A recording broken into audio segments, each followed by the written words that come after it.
Hello and welcome to another episode of Defenders of Phandelver. We are all almost here. We are waiting on Maz. They're having a little bit of tech issues, so we're going to jump into announcements.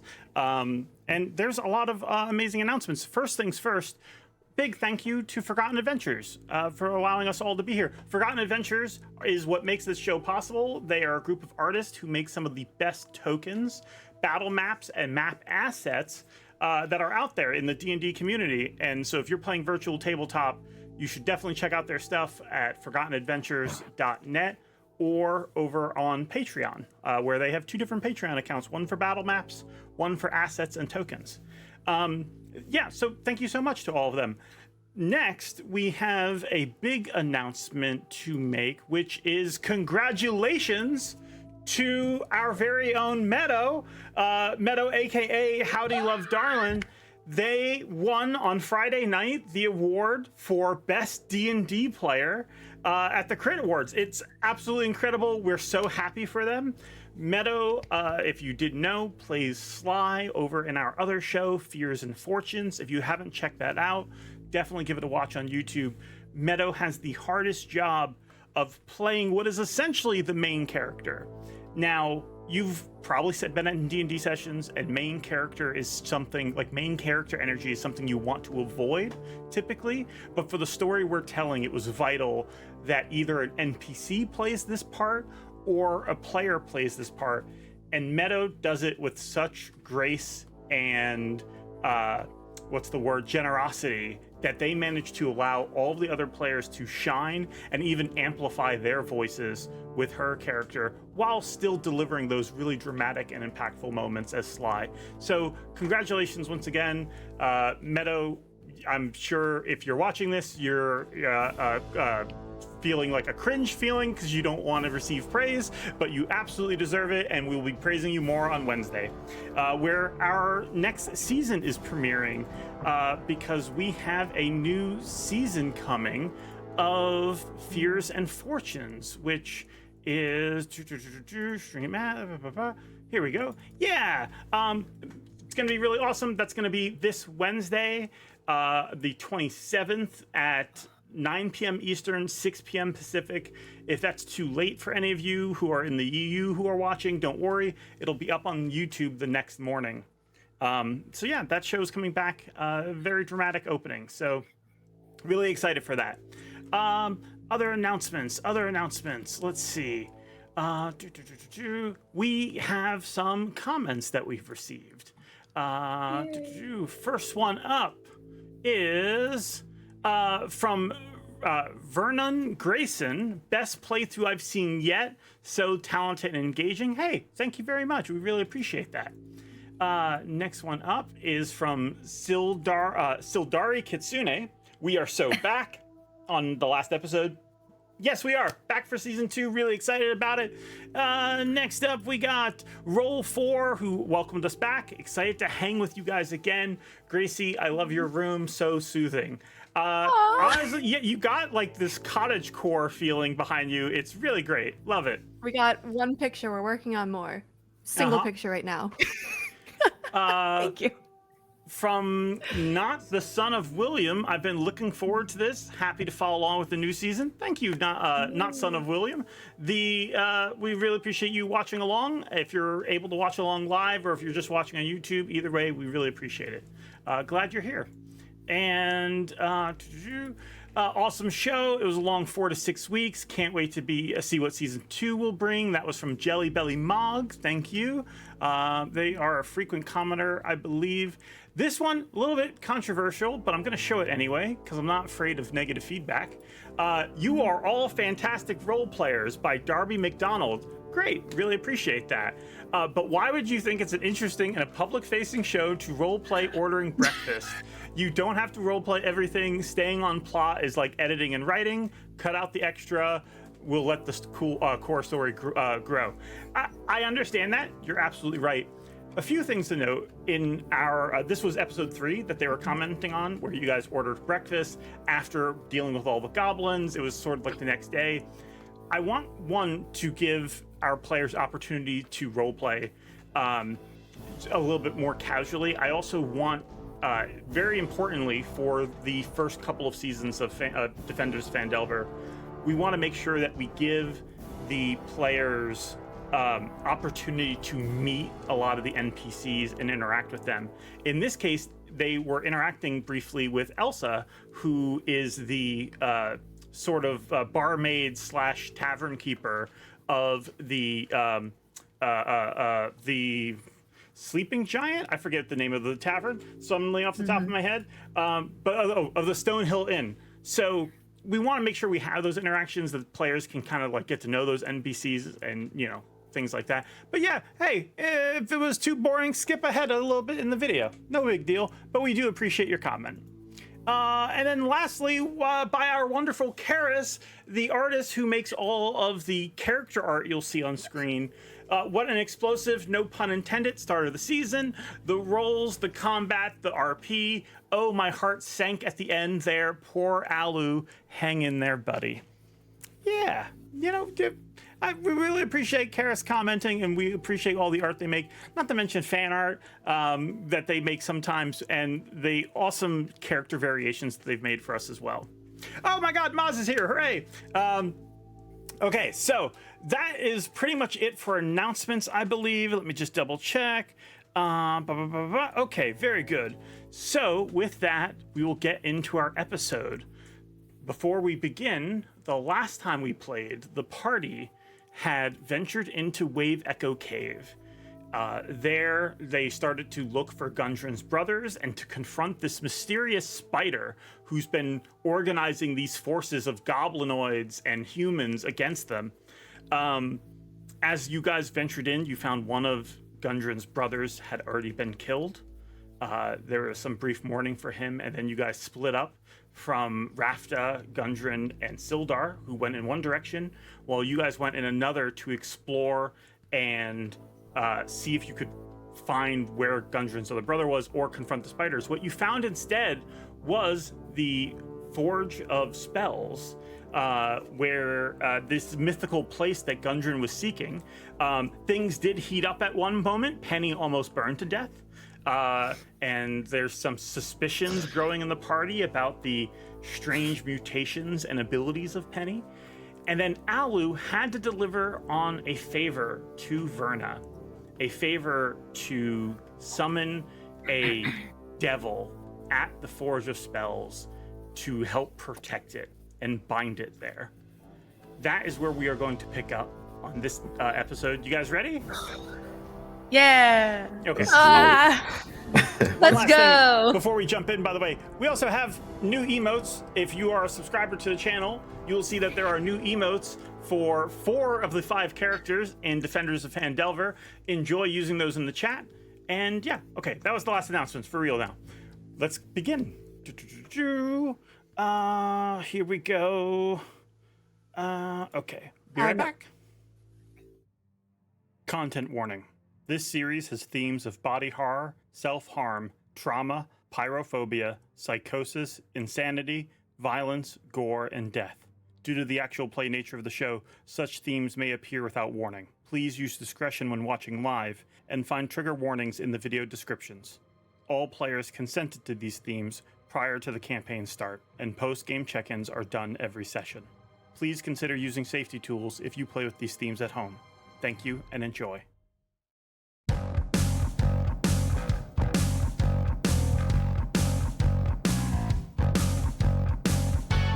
Evil spreads fast when no one's observing. You have to act, but the threat is unnerving. So little hope, tempted and by despair. It's the end of your rope, and you're all out of prayers. That's when we need refuse all surrender. Refuse when the world leaves. We have to defend her. Defend.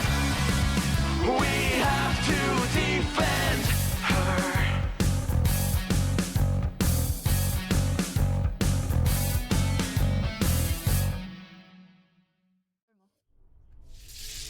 Everything's normal.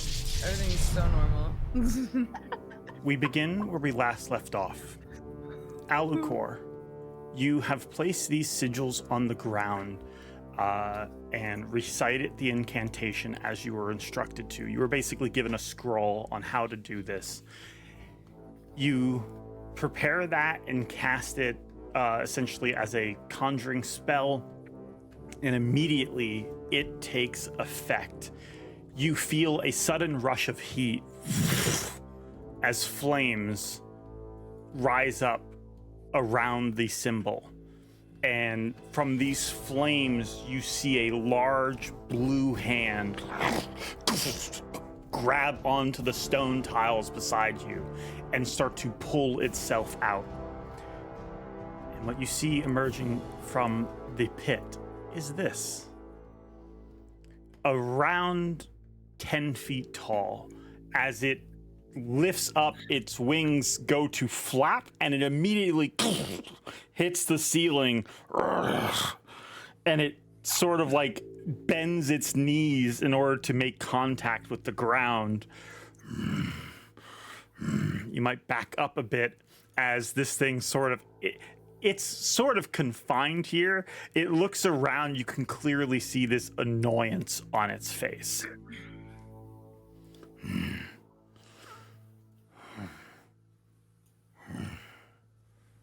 Oh, I see. Verna's cashed in on her favor, huh?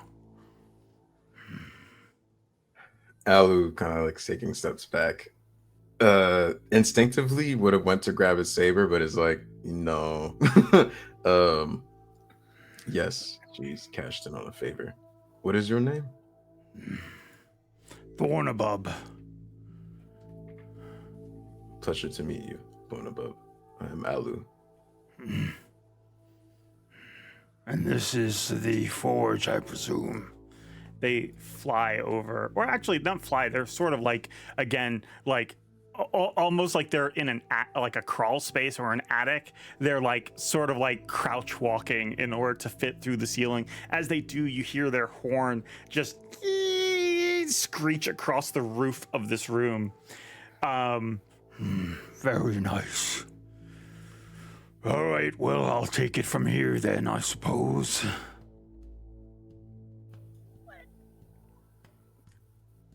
That's it. Were you expecting something else? Not quite. Actually, I don't know what I was expecting. But you'll bring no harm to me or my compatriots, and I'll like turn to the rest of the party. I think Leo and Penny are just like poking their heads out the door. Is that it? What? Yeah. Let's stay here. It closes. Yeah, you guys are just like peeking out from behind the door. This of, isn't like, the our closet. deal. We have a separate deal. This is a different deal. This is It's Alu's deal. Yeah. We support him just from the closet. Alu, ask him why he's here. Closes the door.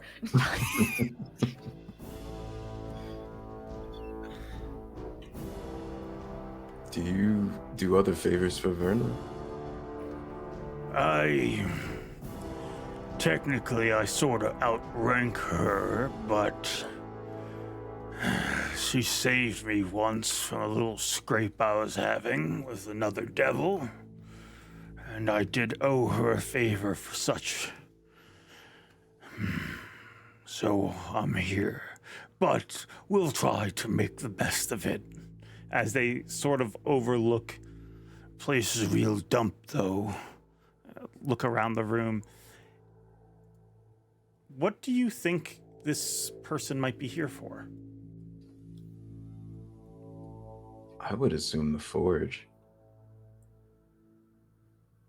But they don't fit, literally. Yeah. Do you have any concerns about that?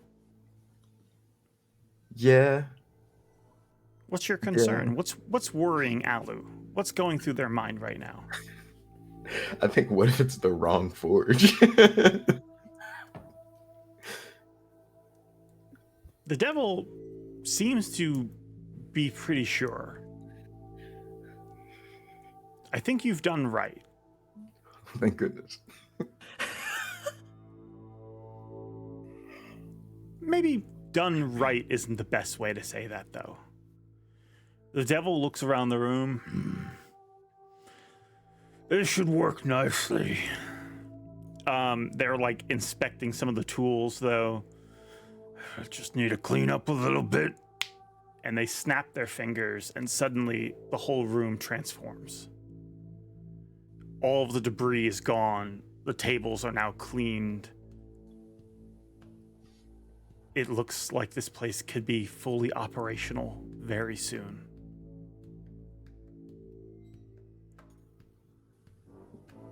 Are you planning to use the forge? That's what Werner sent me here for. Maintain the forge, protect it, and make sure we get adequate use out of it. You need something? Oh, you do smithing. You seem very talented. I'm more of a manager. They put air quotes. Perhaps enchant this? And he'll hand one of his scimitars, kind of like very cautiously. Oh, yeah, I can do that.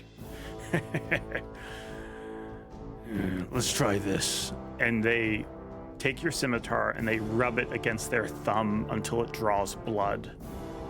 And as they do, the blood starts to you see there's a flicker to it, almost like it's like there's sparks coming off of it, and then they thrust it into the fire, this green flame in the center of the room. And as they do, you see there's like a burst of flame and the blade lights up on fire. And then they inspect their handiwork. Here you go.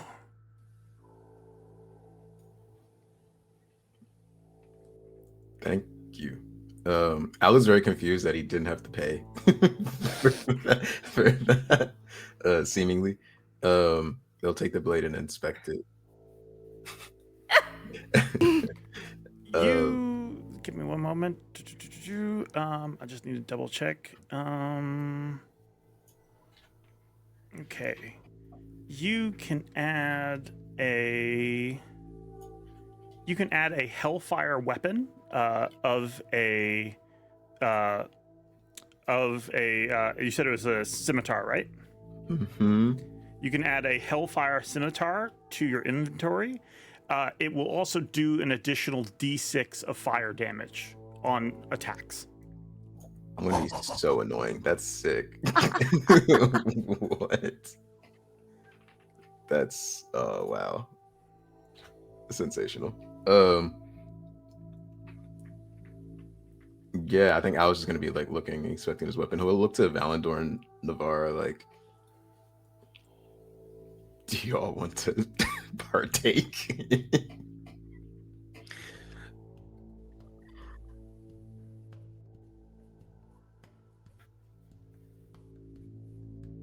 Oh, I think you're muted. Wait, are you muted? No, she's not. Oh no, she hasn't that's been on my on side. here. 1 second. Yeah. None of us can hear Maz. No, we Okay. can hear her.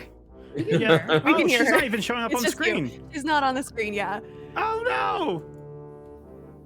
That should do it, I think. We're good now. There we go. Sorry about that. Keep dancing. Keep dancing. I liked it. Navarra doesn't know.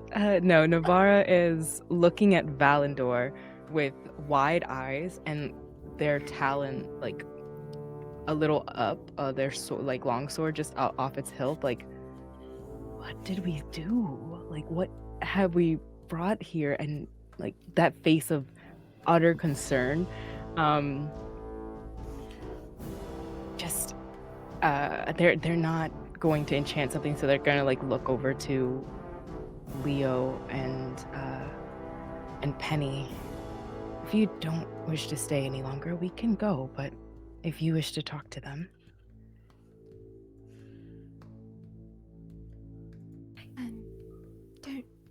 Don't believe I have anything to say.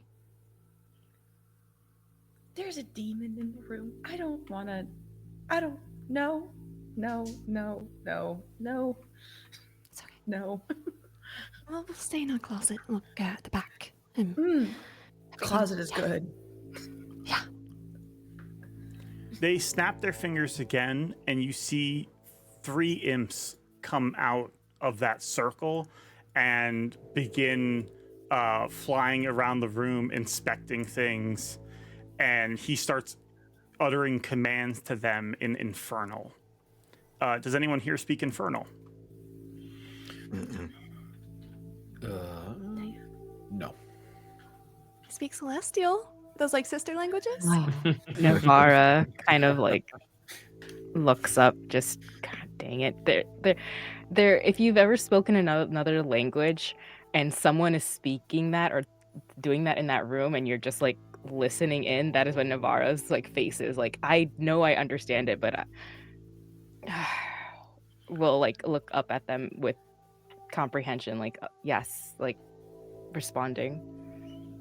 This large horned devil starts speaking to the imps, and in Infernal, what you hear is they're giving out orders. Find Ignits, find scrap, find any weapons that might be lying around this cave, bring them back here, and begin basically heating up the forge.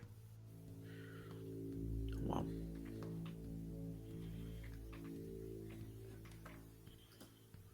Oh boy. So yeah, What are they doing? Everything is fine. everything's fine. Everything is so fine. Gang. So, is there anything else I can help you with, or? After fear- your Go ahead, Nabar. after you have, let's see, Verna's saved you from something, and this is your repayment. How long is this repayment? 99 years. 99 years. That seem fair to you? It's not much considering eternity. They'll look to Alu to finish what they were saying, but they're walking backwards as if their face is just like, we've done something that I don't know the consequences to. So they're just like, Do I recognize this is a long stretch? I don't know how knowledgeable in history books names of demons are. Do I recognize the name Thornabub? Probably not. No, I mean Okay. they're not. I didn't know if he was like a main guy or No. a dude.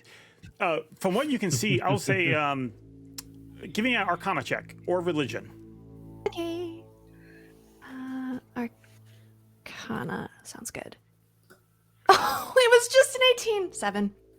7. You know that this is a fairly high-ranking devil, but you also realize they said something earlier that they are a higher rank than Verna.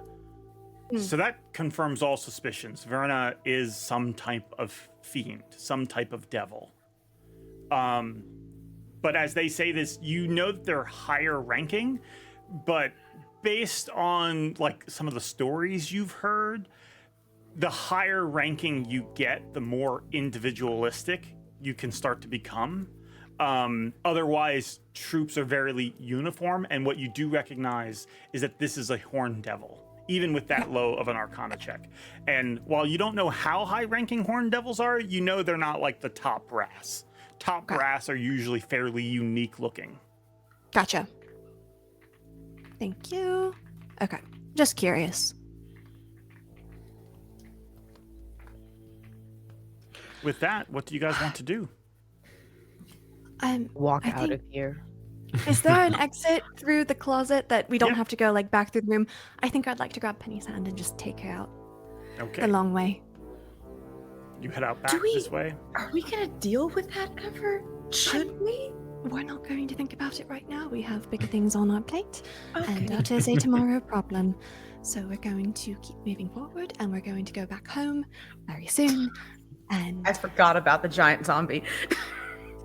and yep, we have a lot on our plate. So Okay. so later. How about you, Valandor and Alucor? I was just probably doing like looking at Alucor and seeing like what that reaction was like, because I know Carrie in real life was kind of like, hey, like this is kind of crazy cool, but also like Alucor in the moment, is it also kind of that like, okay, hey, as long as it's not posing a threat, hey, we're good to go. An active threat right now, you know, so I'll just sort of bounce off whatever that reaction is.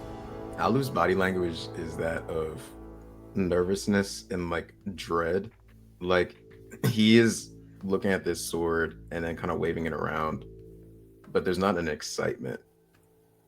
He'll like sheath it, acknowledge that it's been enhanced, and just kind of go, turns to Valandor.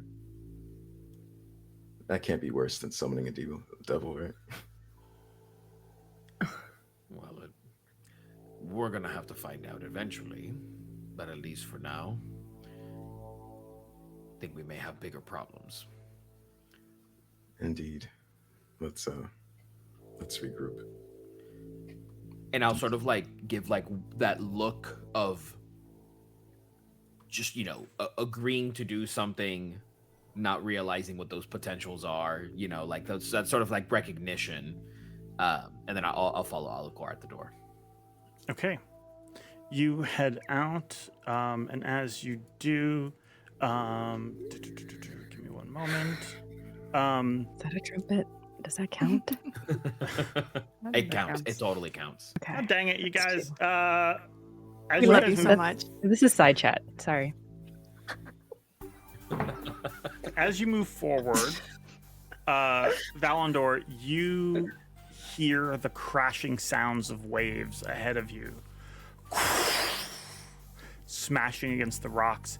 To the left of you is a passageway. Along the ceiling are reinforced steel bars that are holding up the ceiling. To the right, you see steps leading downward. Valandor, you recognize those steps. You remember them. And is that the same steps, like by where the steps are? Is that where the sound of the crashing waves is coming from, or is it coming Yes. to you from my left? Oh, from that way. Yeah, crashing sounds of waves are coming this way. Then I'll say that if I'm like in the front, kind of like slightly leading, you guys will notice that like I'll turn to the left and I immediately go to walk towards the left. It's like almost like instinctively. But then as soon as perhaps some of you maybe catch that sounds of the waves as well, it is like an instant that my head darts to the right, and it's like almost involuntarily, like, you know, when you catch something and you just sort of like naturally start going to it. That's what you guys see. It's first focus and determined, immediately distracted. And I just sort of stand right at the edge. I don't take a step down. I just sort of put my hand on the stonework, and I just sort of stand there waiting in a sort of a trance of sorts. The stone is cold as you place your hand against it, likely the humidity increasing and keeping the stone damp. You hear those rhythmic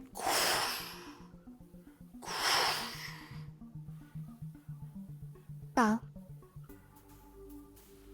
Leo, are you okay?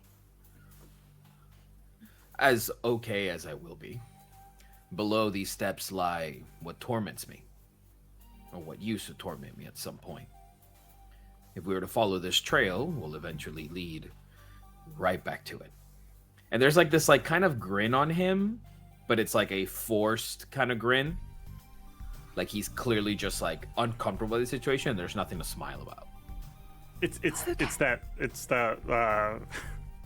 that like white person face. You know, lips. Yeah.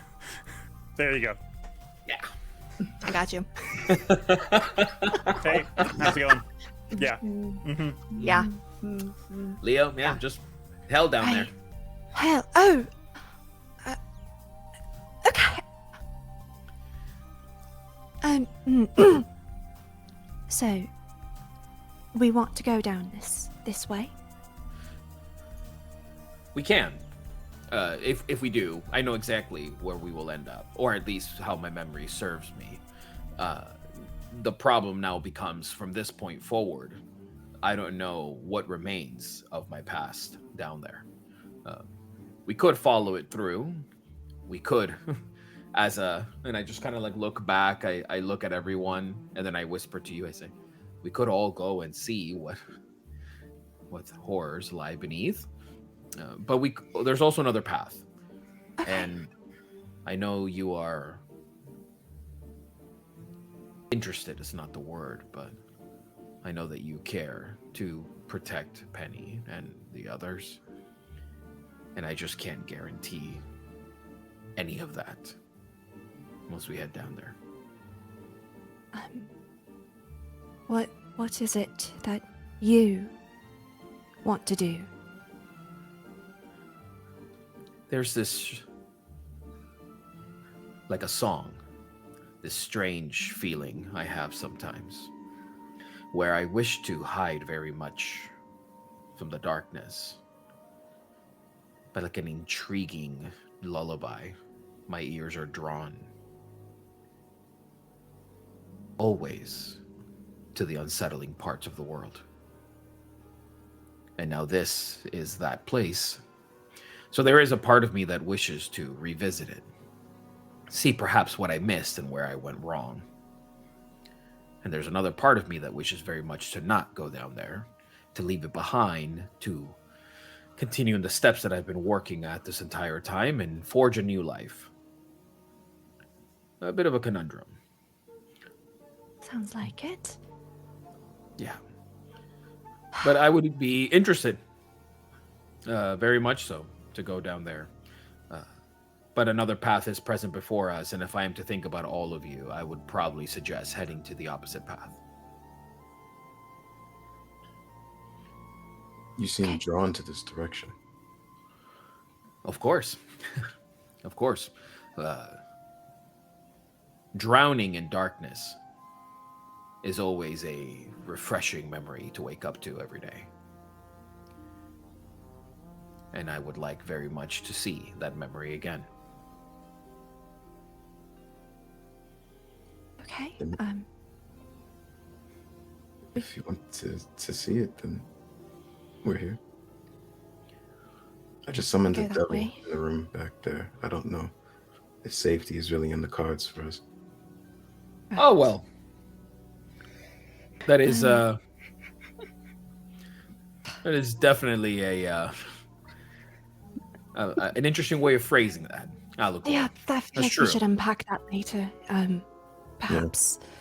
But not until we're back home. While we're just kind of chatting and everything, can I start ritual casting Detect Magic? Yeah. And get that up and running? Yeah. Okay. And then...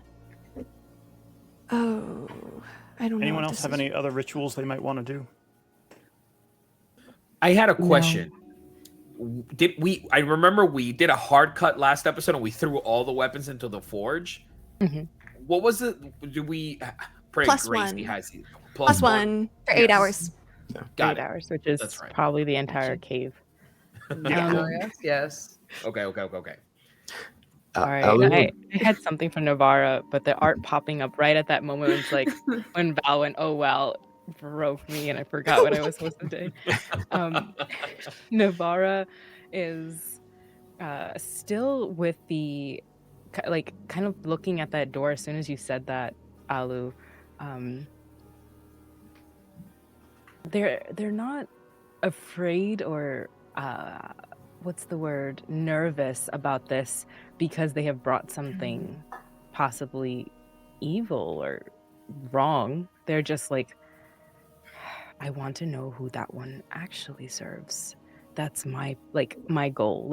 And they're just, you can see their eyes kind of going back and forth. To everyone, they're just, if we come back here, that is what we should look first. What's next is definitely not safe. I don't think anything is safe. They're still also in a cave and a cat, so they're whole, they're just shuddering. They don't like this. But if we return here, we should make this our first trip and see if we can convince that one to at least, I don't know, give us information. If there's something we should prepare for moving forward, I just look to you, Leo. I don't have anything myself.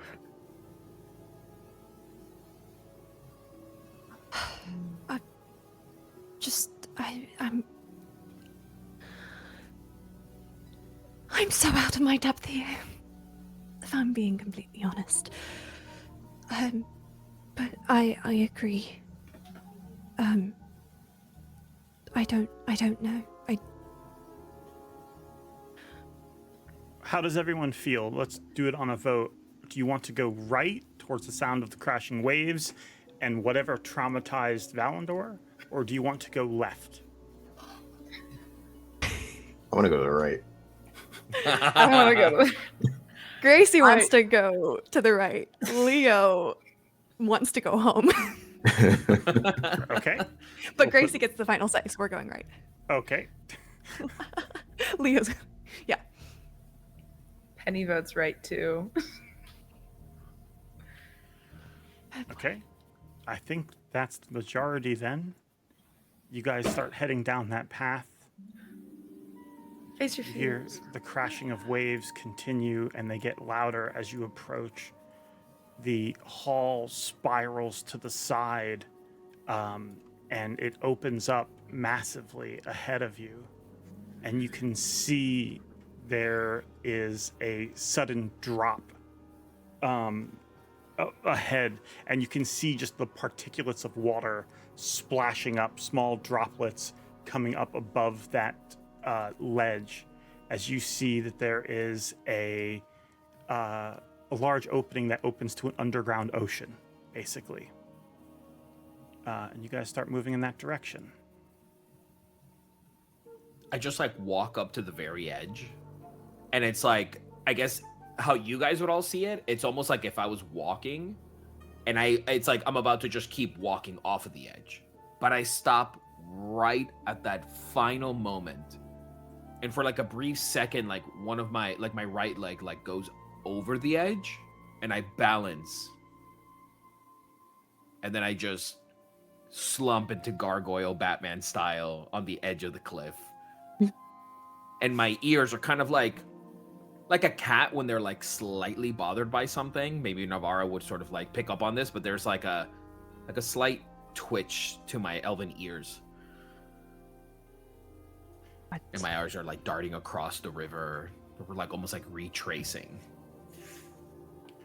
Give me... Navarro will follow that eyesight to see where they're looking at, and they're kind of lower to the ground, noticing that little like twitch, and trying to see like best tactics to move across this space. Yeah, it's a drop down about 20 feet, and to like where this water is hitting the stone. But out in the middle of the water, you can vaguely see something that looks not natural rock formation, but like it may have been carved by someone. You see this.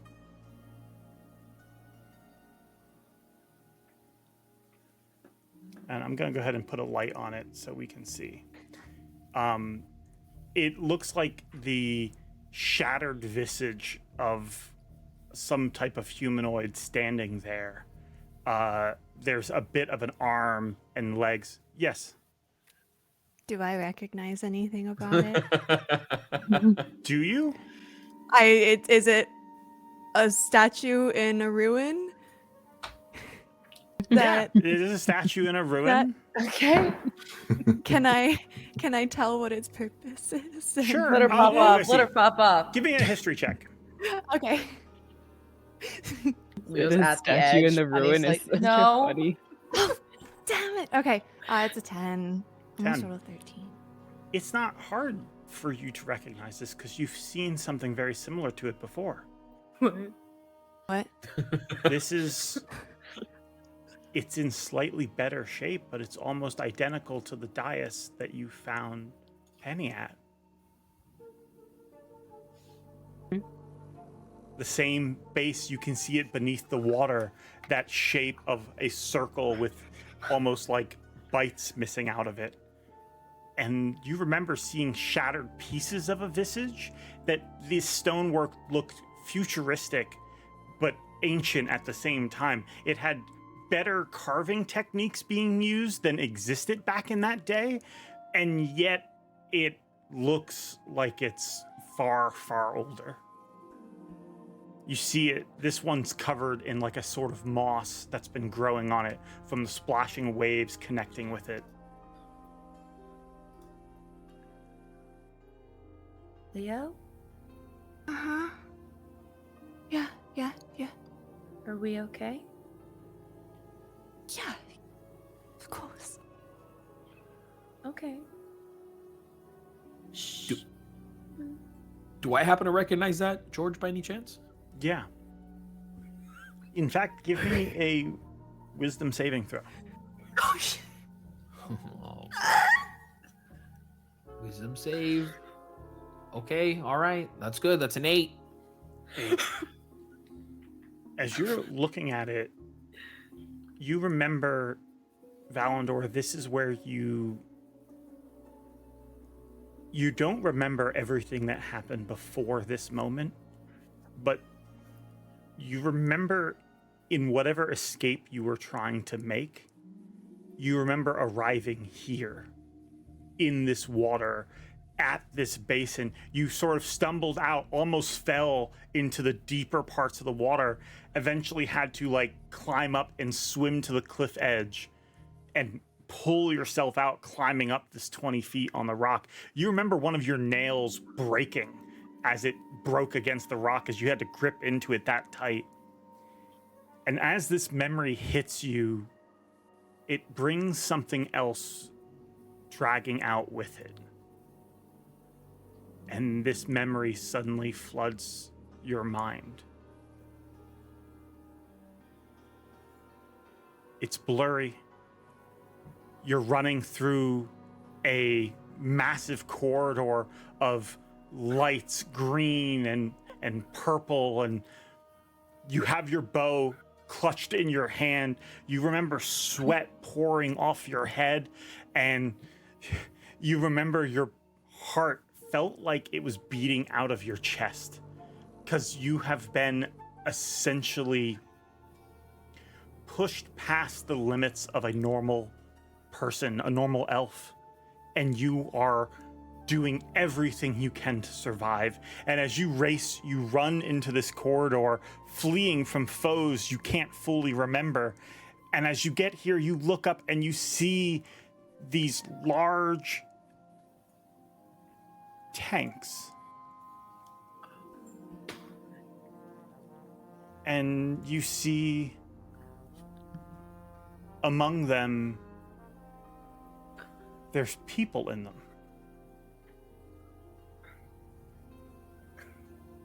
You contemplate that for a second. And before your memory flees you from this moment, you remember a face.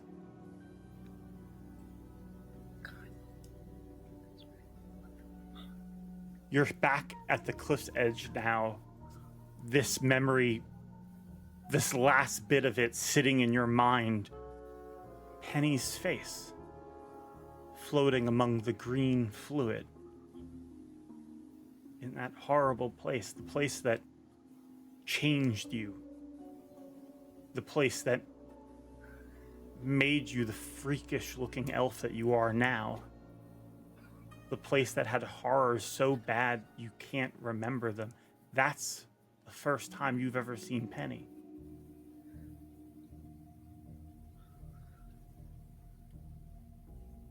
Give me a perception check. All right. 15.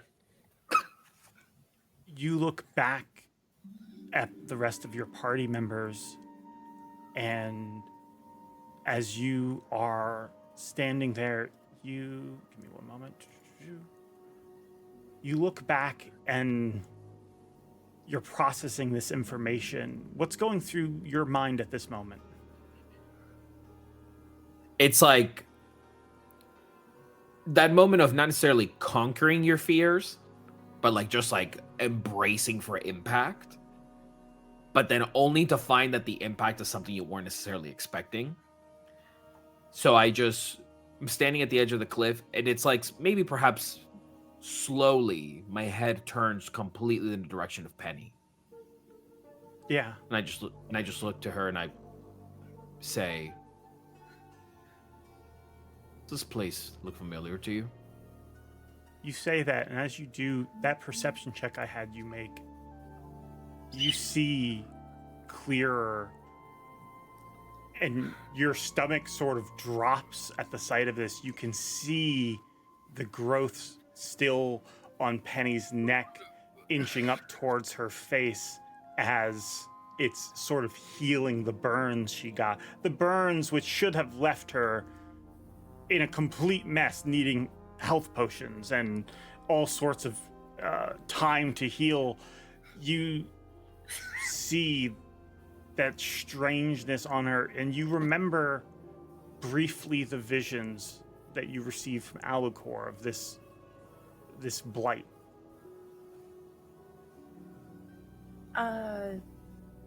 No, I've never been here before.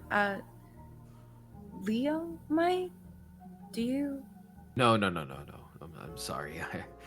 And I just get up now and I kind of like gather myself, stretch my clothing, and I walk, not in a menacing way, not in a very like, it is very forward, but it is completely in the direction of Penny. Sort of like almost ignoring Leo. It doesn't. Nothing about this place seems familiar to you. Nothing about it. The tanks where we saw each other, none of it seems real to you. Do you not remember any of it? Are you okay? Leo. I'm backing up. Valandor. Where is Penny from?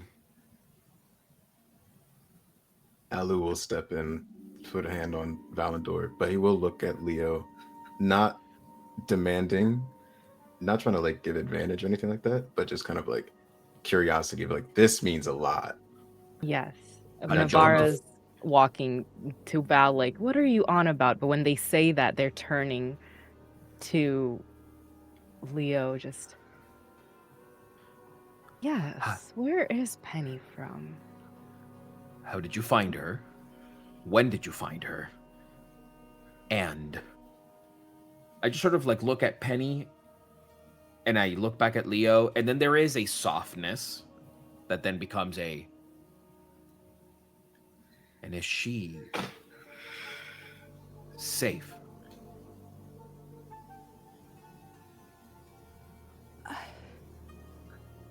You can't help it, Valandor. Your grip on your bow is completely firm right now, and your other hand is just sort of twitching, waiting to reach for an arrow. The You might fidgeting not on the even ring. notice it's happening. Say what? I was gonna say the you guys would have noticed that same fidgeting of the ring in my finger, in my hand, my bow hand. I just like fidget with that as you hear the leather on the arm, on the, Jesus, can't speak, on the crossbow, just like tensing.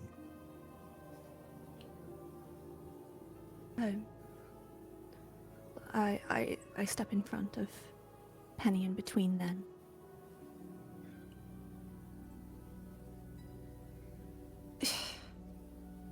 I look back at her.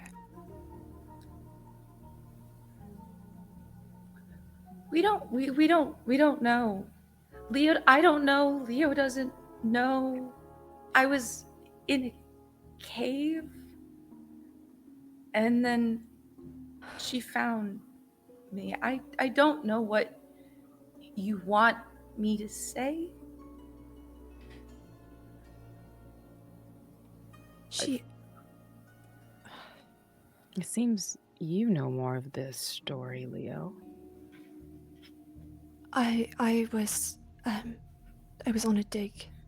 Me and Gundren. We were exploring some ruins nearby, and we came to this room.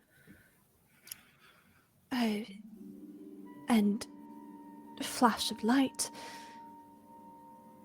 She was lying on the floor. That's it. That's truly it. And I'm not going to just leave someone abandoned in a cave, so I took her home. I'm taking care of her. No one here is questioning your decision. It is... And they're just looking at Penny, but now just scanning them like, it is just understanding what we have in front of us. Val, you were saying there were other things in this room. And I'm guessing in this cave they don't have that anymore. Or like remnants of it. I would say, Val, you don't know how you got from there, your memory, to here. Right. But it's not like it was like a straight path. Oh, okay, gotcha. So where that sort of like stonework is, that's where those 3 pods were? Or I know that those 3 pods are somewhere within this area? No, you know that before you got to that stonework, right, prior to that, you must have seen those 3 pods. That was in your memory. This was sort of like dug up from you seeing this statue again, but the statue and the stonework, this is only where you arrived once you escaped. How you got from that place to here, and you don't even know the distance between the two, but you just remember the last thing you remember before that memory you had was, or the last memory you have after that memory was arriving here.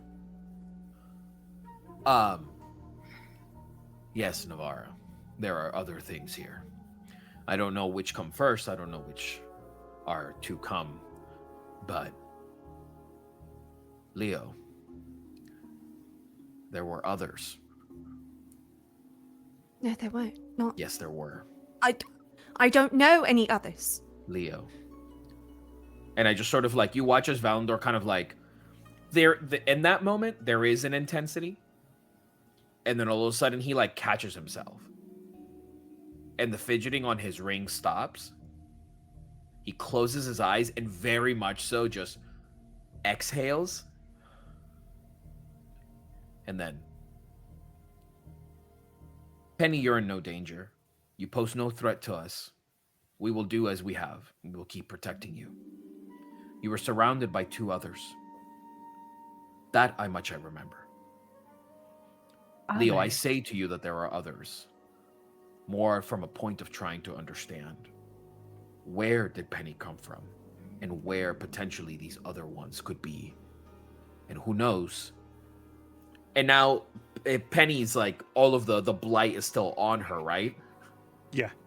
Yeah. So then I just then look and I say, because of that is what surrounds Penny. I would like to very much know if the others share in that same potential. There was no magical signature or essence when she came through. I don't know.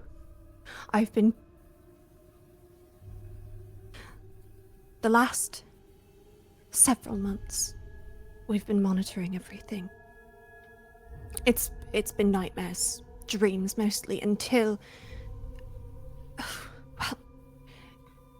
we met you and Alu and Navarra. Nothing like this had been happening. The nightmares, Penny. What are they?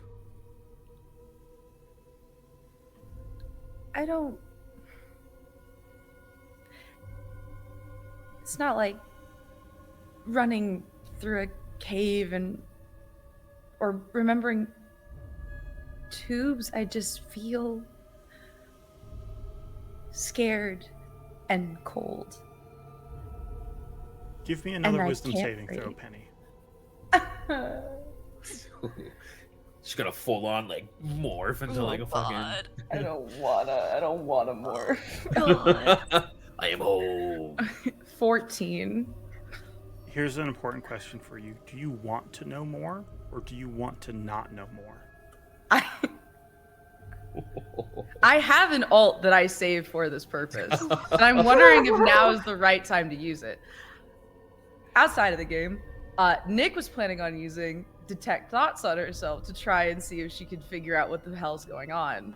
I can try to tap into it if we want to use the alt for that, just to make it a successful roll. This wisdom check, whether it was you resisting it or whether you attempting to get it, that's all I need to know.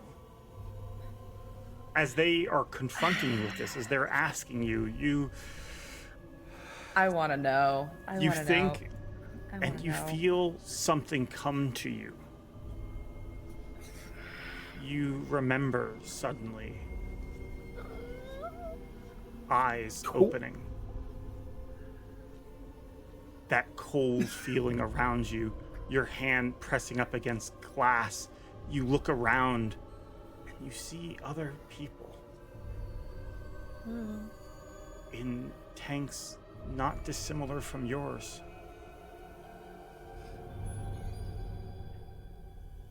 As you take that in and contemplate what it might mean, you also remember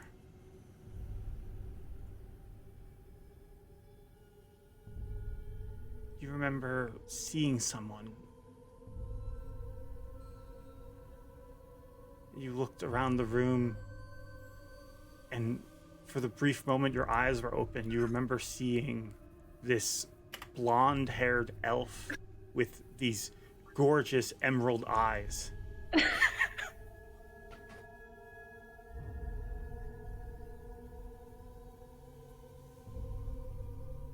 You remember trying to scream, but the water just muffling the noise from your mouth as they ran from this room, shooting arrows, dashing down a hallway.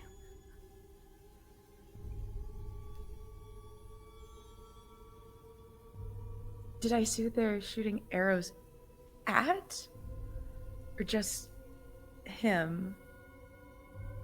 You just remember them. Everything else feels like a void in your mind. You try to think of them, whoever they were that they were running from, and instead of imagining a face or a form, you feel pain in your mind. Pain that sort of ratchets, and you see the rest of you, Penny, squinting her eyes in pain, and then you see the growth on her starts to like move and tighten, like it's a spring preparing to snap.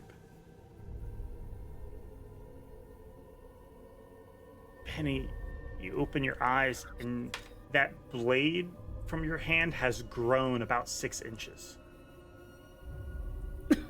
It's almost like a short sword now. Oh, great. As this memory of Ow. what you might recognize now as a very different Alucor. Valandor, sorry. Valandor Alucor, damn it.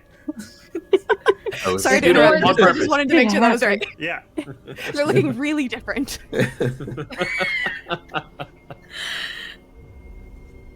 Ow, ow, ow. I sit down. Ow, ow, Okay. ow, ow, ow. I'll reach down and I'll actually just as lightly as I can, also like grab onto her hand while I'm examining that blade now. I'm gonna hold on to Valandor's hand really tight. You used to be blonde.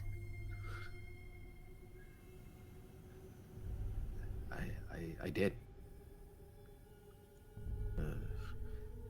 That is before similar nightmares to yours came to me. The darkness, the cold. I was a different person then. That was who I used to be. Do you remember me?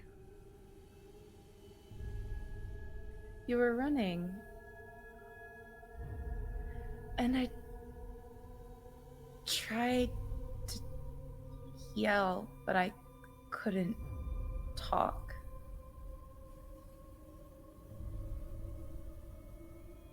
What were you running? I couldn't. I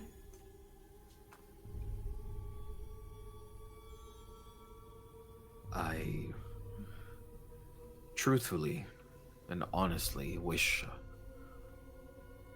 that I could tell you. I just don't remember. This entire place changed me. And seeing you there only came to me from being back here. I don't remember much from this place. I just know that somewhere deep within, there's a portal waiting for us. There's other people waiting. We need to get them out. They don't want to be there. I didn't want to be there. At this time, I'm going to, based on everyone's behavior, which I think is commendable in character, you guys are all trying to be supportive. You guys are all trying to be understanding while also maybe being a bit cautious. But instances like this, and based on what some of you have experienced, sometimes we're not our best selves. So I would like everybody here to roll a charisma check. Oh, that's my worst one.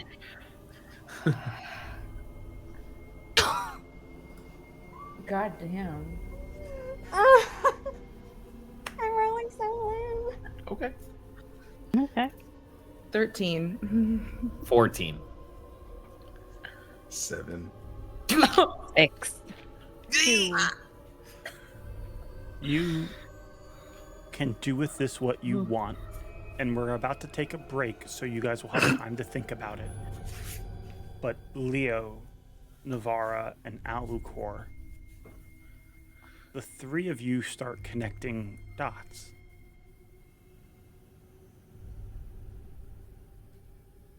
This strange blight on Penny, the blight you've all seen in the forest that Alucor felt the need to burn the entire forest in order to destroy. These strange figures that Valandor claims to have been running from, the stonework that's old and impossibly advanced at the same time, the mutations happening on Penny making them into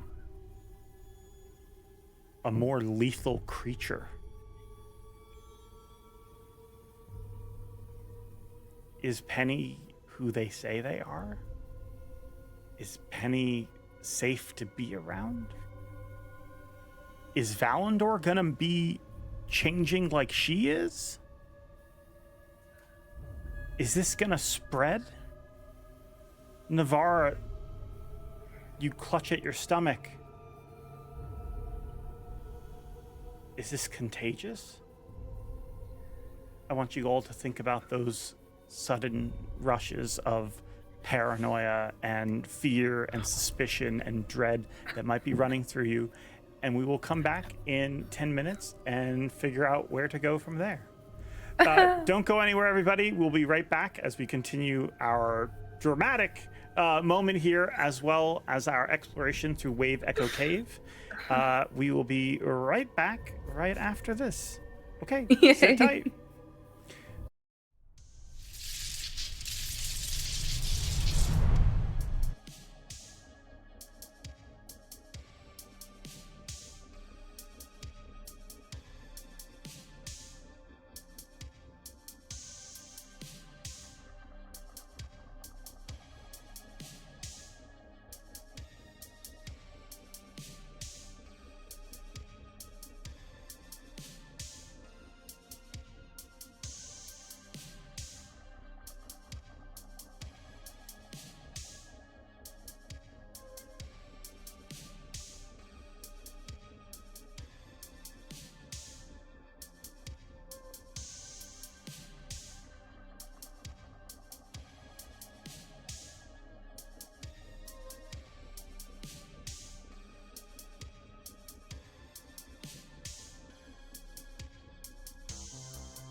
And now, the winner for the best NPC the DM made up on the fly.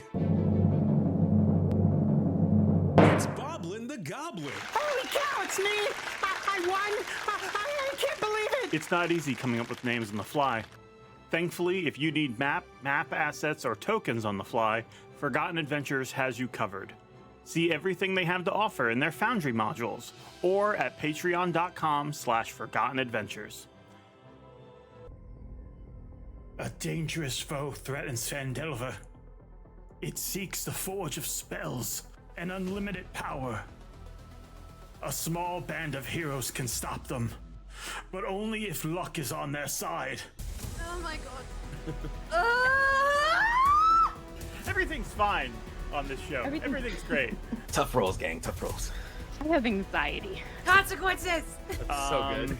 Oh, shit. Us. The miss. Come on, gang. My heart is beating That's so gonna be- fast right now. I'm so anxious. I'm so anxious right now. Everyone has rolled this poorly since the very beginning. Except for the DM. who's been Except for the rolling DM. nat 20s. I hate you. God damn it. Diabolical. I'm sorry. We almost die every time we do combat. I'm so stressed. It's death saving rolls. It's every time.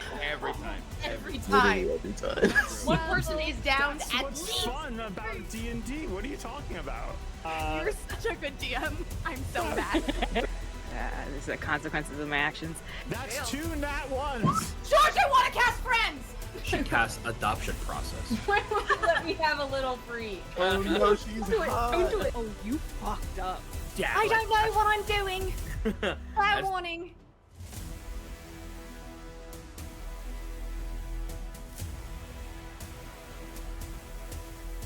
Just yet another hot lady bullying Alucor. When's it my turn? What happened? When is my turn?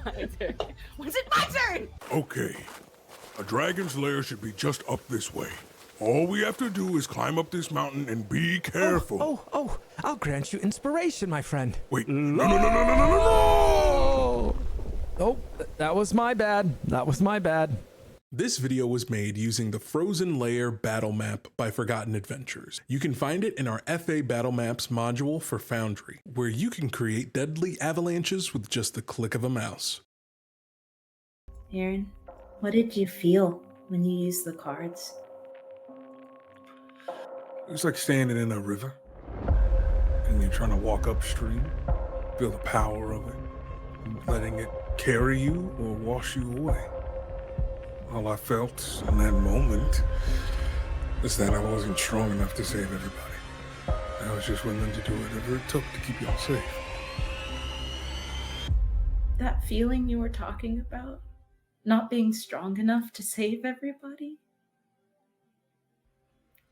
I feel that way all the time. And I'm really scared, Aaron.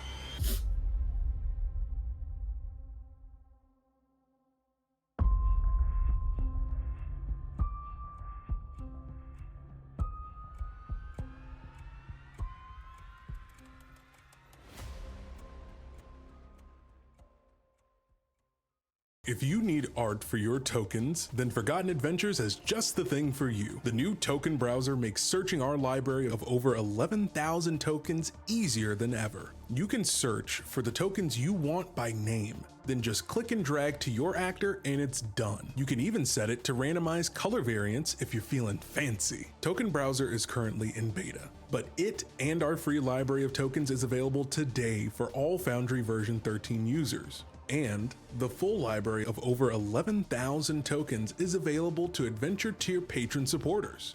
Check it out today in Foundry or over at patreon.com/Forgotten Adventures.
return. Real quick before we jump into things again, big shout out to the wonderful Karis who made these illustrations for us. She made the illustrations, I animated them and got them ready. And really happy with how they came out. It was something, I think Wednesday or Thursday, I was like, wouldn't this be so cool? And they're like, yes. And they got these drawn really super quick for us. Yes. We were actually planning to do character art of just young Valandor, but then we realized, well, we're not gonna see them that much. They're not gonna. How often are we gonna use that art? So then we, instead of doing a full art, we did these two pieces, which really cool. So yeah, awesome. Thank you so much, Karis. Elsewhere, we return where we left off.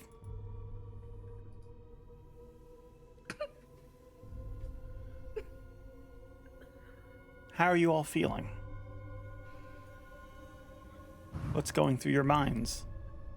What's on the edge of your tongues? Alu's gonna turn to Penny, because like they feel like they know, but he wants to be so sure. Because if this is the blight, this is the first time he's seen it manifest on something that's still alive. You saw it on living creatures, but you didn't see it on sentient creatures. So you would have seen like squirrels or things like that came too close to it. And sadly to say, yes, you burned them also. It wasn't pleasant, but Alu will approach Penny, kind of like crouch down a little bit to be eye level, but like not encroaching on her space.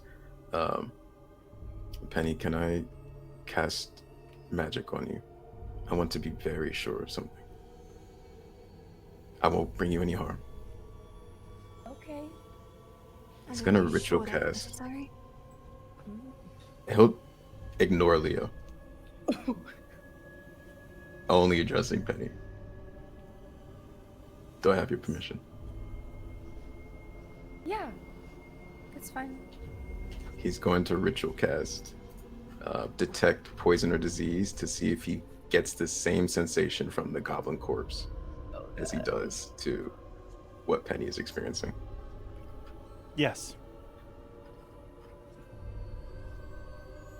You remember, it reminded you of the blight, but yeah, this is similar. Something's moving through them. You're not sure if it's you're not quite sure the nature of it, so you know that there's an ailment that is affecting the body. He'll maybe stumble a step back, gather himself, cross his arms, just kind of be in thought. Leo's done that before. There's nothing magical going on. At least what she tried to figure out. I'm trying to cover for Leo. We didn't really know what was going on, that anything was weird until the goblins and fighting with everyone. I would like to walk over into the center as well and kind of flank Penny, just keep her really close to me. Navarra just seeing them close, like, What? you haven't said a word looking at Alucard. You haven't said anything. What have you found? He'll turn to Leo, to Penny, to Navarra. She has the blight in her. And she is sentient. She is herself, seemingly. I don't know. I've only seen this corrupt, erode, kill. I do not know what it will do to someone who is still at their own devices. I'll turn to Leo. What you've learned, you must tell us. We cannot afford unknown variables. We have little information on the Blight. Anything that you've learned from Penny's experience would be valuable information.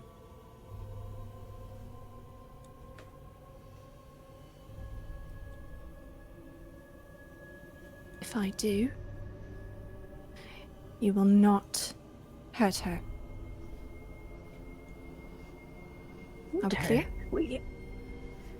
Do we even know if it's still her? Do we even know if anything that she touches How would be just wrong? dare you? Penny's crushed. She's gonna. Penny would like to go towards Leo, further away from these two. I'm gonna put her behind me.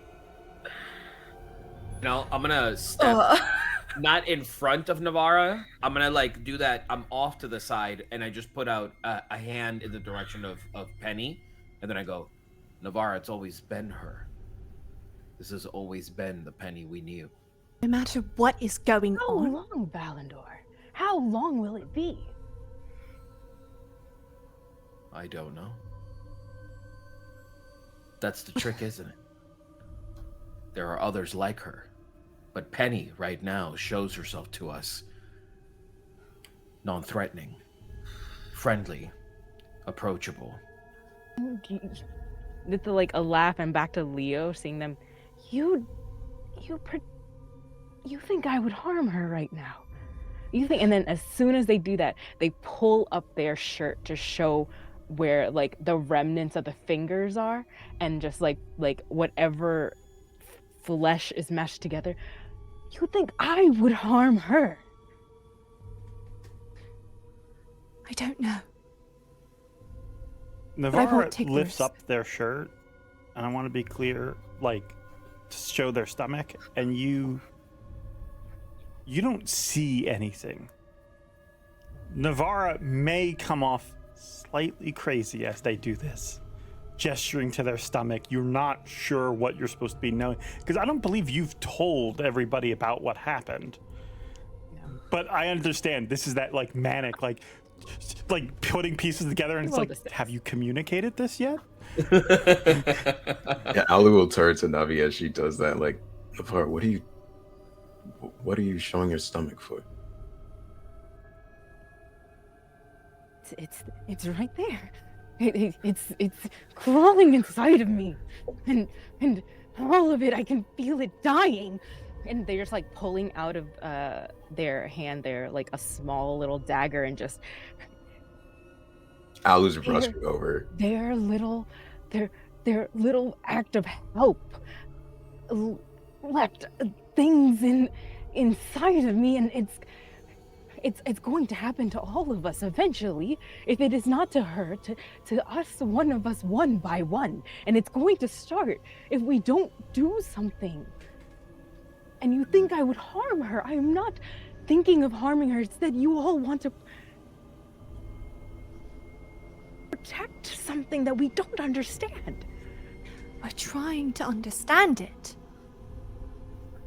All right, everyone needs to take a moment. And it's like, right now I'm making eye contact with Alucor, and it's kind of like in a way, like inferring like, you hang tight to Navarra, and then I'll just sort of like play the in-between between Leo and Penny, and then I go, Navarra,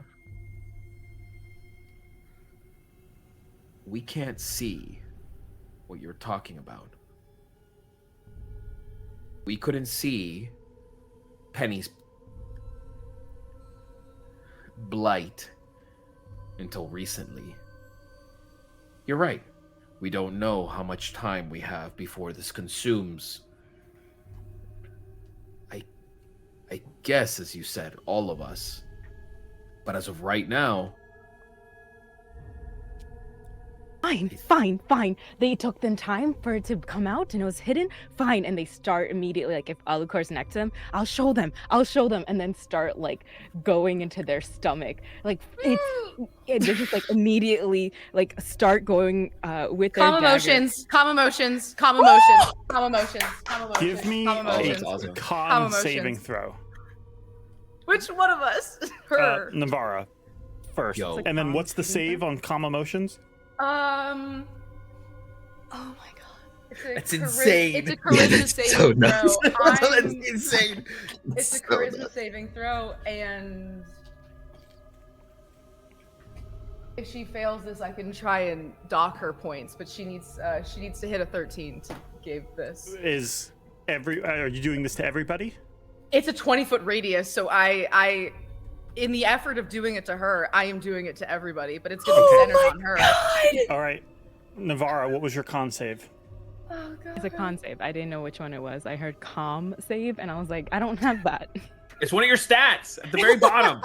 Sorry. Yeah, calm. Navarra, a calm Everybody- Secret calm save for Navarra? Yeah. It's just a -5. Communication, please, people. Let's go. Oh damn. Oh no. No, that was the con save, not the charisma save. You manage to do exactly what you're intending. You grab out, I'm assuming you might have a dagger like in your boot. You grab it out and reach to your stomach and start stabbing in. And as you do, the blade starts to puncture. Everybody make your charisma saves. DC was 13, you said, or 14? 13. 13. And I'm gonna waste an id intuition and see if I can knock something a d6 off of Navarra's.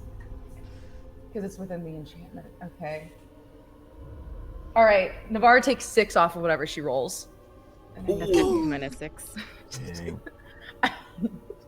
Navarra, as the hot pain of the dagger hits you, you stop as you feel this calmness wash over you. Alucor, Leo, you feel this calmness wash over you.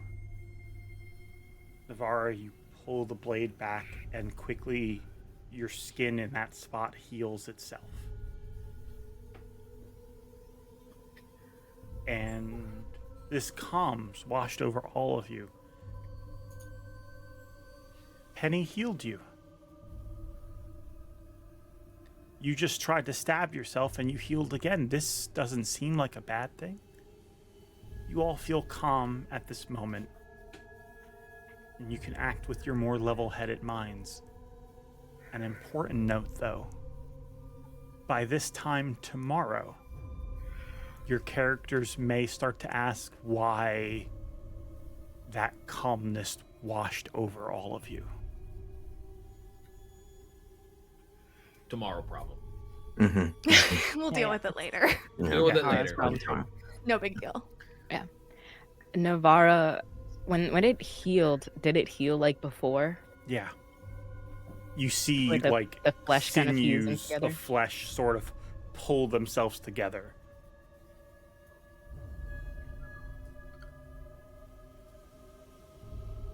I want to understand, George. When cure wounds happens anytime before and not from Penny, it does this look like Penny's cure wounds? No, cure wounds sort of Well, like if the you way get they like a healed, did it scab look like or similar something to like that. Penny's cure wounds from before? If you get like a scab, or like if you if you have a cut or something like that, or let's say like if a tooth falls out when you're a kid, another one grows in its place. Cure wounds is sort of like that. The natural healing process is happening, with the exception that, hey, it can heal things that normally your body can't fix. Like it can, replace small bits of pieces, but they grow normally. It's like healing from a wound. If there's a scar rather not a scar, but if there's like a scab or an opening, it scabs up, it starts to slowly heal, and you watch like flakes of it fall off, like flakes of the scab fall off. What's happening here is the body's like replacing, like other parts of the body are acting to compensate for the part that you stabbed. And so you see like skin and muscle sinew like pull and almost stitch themselves back together until it looks totally normal. But that's Alucor and Leo, with your medical knowledge, both of you would know that's not the normal process for this kind of thing. Is Alucor standing next to me, or like where are they?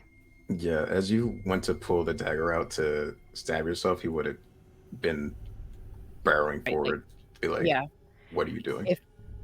Yeah, they would kind of clutch to your wrist, and they're calm, but they'll look to your eyes of like fear, of just this like slow anxiety, even in calm, just, you know, like when sails ruffle in like calm weather for some reason, like that's just how they feel.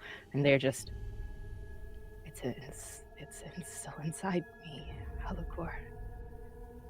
And it's different again.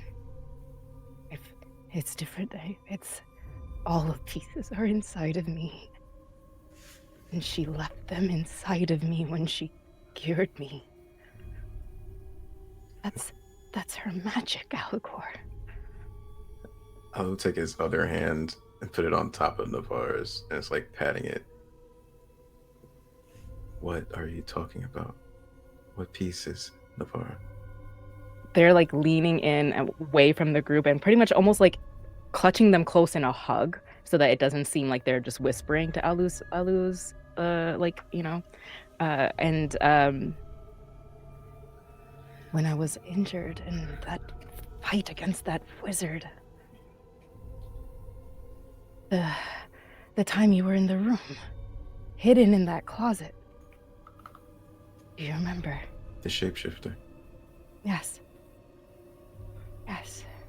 And Penny came behind me, and as she does, always helpful, touched me to cure me, and the fingers, they left their fingers inside me, and the flesh came together, and I was whole. Alu, I was whole, and I was well, and I was cured, but I am not okay. That is their magic, and it happened again. As disturbed as he can be with this spell's effects on him, and I think seeing Navarre this distressed, Alu is going to take what Navi's saying to heart, nod his head.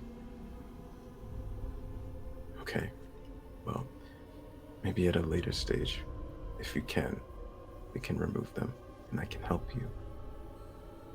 But not now. No, but you will remove them. You promise. You have my word. And if I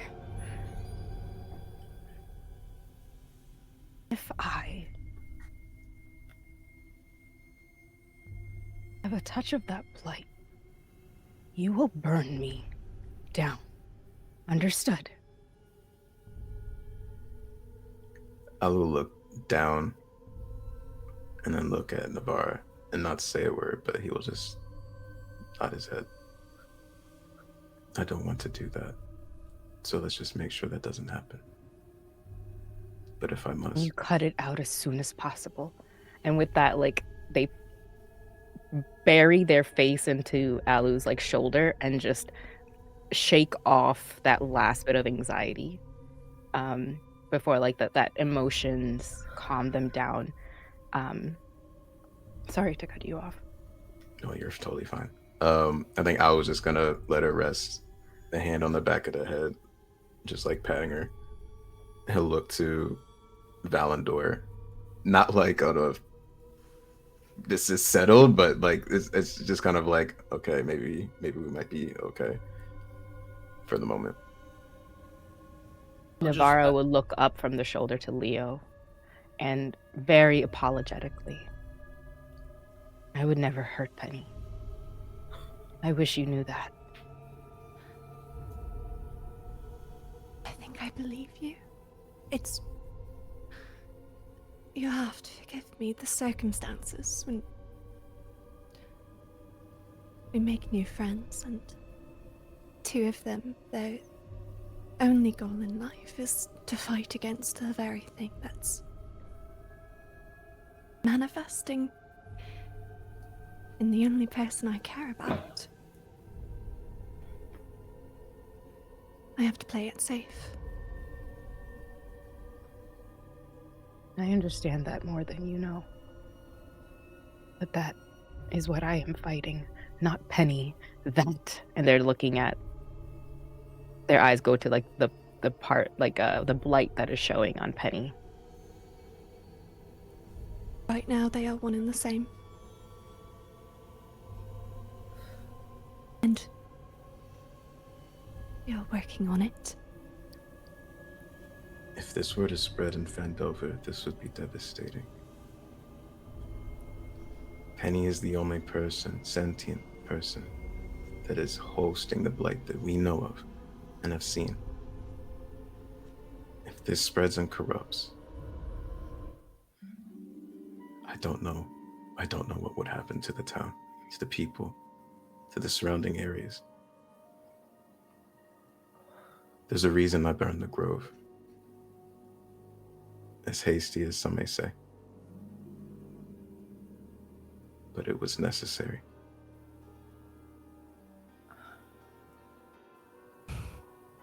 Leo, are you... I'm assuming from being near Penny have learned much, but what connection or understanding do you have on the blight that perhaps we don't?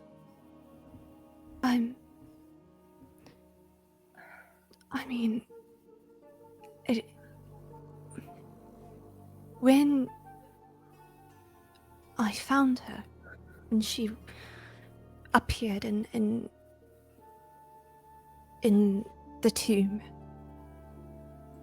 she was whisked to a dais, almost exactly like the one out in the water. And I had inspected it before anything else, and something about the technology, it doesn't radiate magic. It's ancient, but also far more advanced than anything that this world has ever seen. I don't know much. And it is your goal to comprehend it, wield its knowledge, and potentially control this, or rip it from Penny. My goal is, it's to understand and to keep her safe. I don't want to wield power. Power makes people go mad. I don't want that. But I don't want her to have to deal with what we're dealing with now. That's all. That's it. I'll just kind of like, I'll look to Penny and I'll say, I'll look to Penny and I'll go, Leo's a keeper. Seems to be always by your side, protecting you, as we will as well. And it's kind of this like, livening up the room in a way, just kind of like by providing comfort. But then on my way back, when I turn around, I lean into Leo's ear. Have you asked yourself what you will do if it fully takes over? No. And I just nod. And then I sort of like follow the lead of the group and I just keep walking ahead while acknowledging that. Ahead of you, as you guys sort of put this drama away and the calm emotion spell allows you to take a step back. It's almost like how in moments of crisis, some people get like a clarity of what needs to happen right now. And right now, you guys are in a dungeon, trying to find Gundren's brother and facing dangerous enemies. So you guys, letting the calm emotions put this drama aside, lock in, and you see there are two paths before you. Continuing further, there's a cave that wanders ahead, or there is a crumbled walkway of stone, which then looks like more refined man-made stonework lies ahead of that. You think this may lead to the same passageway that your other path would have gone if you had gone left instead of right earlier. So, once again, left or right? Do we want to go right, double or nothing, or do we want to change it up and go left? I'm with right, double or nothing at this point. We can only just We're this far in. Yeah. You guys creep by, moving this way. As you do, Valandor, you catch just a glimmer of green light coming down that corridor that you're passing. You think to yourself, probably best to leave that alone as you guys press forward. Do I detect any magic from that area? Quick question. I've had that up. I know it's probably been more than 10 minutes at this point. Would I have known that Penny cast Calm Emotions? If I had Detect Magic up? Yeah, but that would have made sense at the time. Yeah. Well, actually, I'm not. No, you wouldn't. I'm sorry. You wouldn't have detected any magic being cast. Okay. Okay. Cool. Because Penny doesn't cast magic. Right. Oh, right. Just one. That just popped in my head. Mm-hmm. Totally forgot that I had that No, up. that's fair. Okay, cool. Carry on. Sorry. Penny's gonna be in the back having a meltdown. Excuse me. You guys okay? You okay? We're fine. Everything's fine. You're better. As you guys move forward, you see. Give me just one moment. Double check. Okay.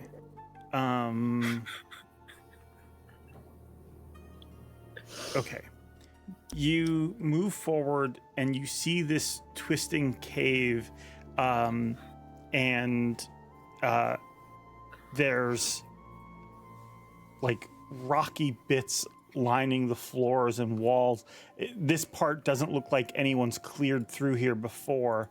Let me just grab everybody. Okay, you guys move down this corridor.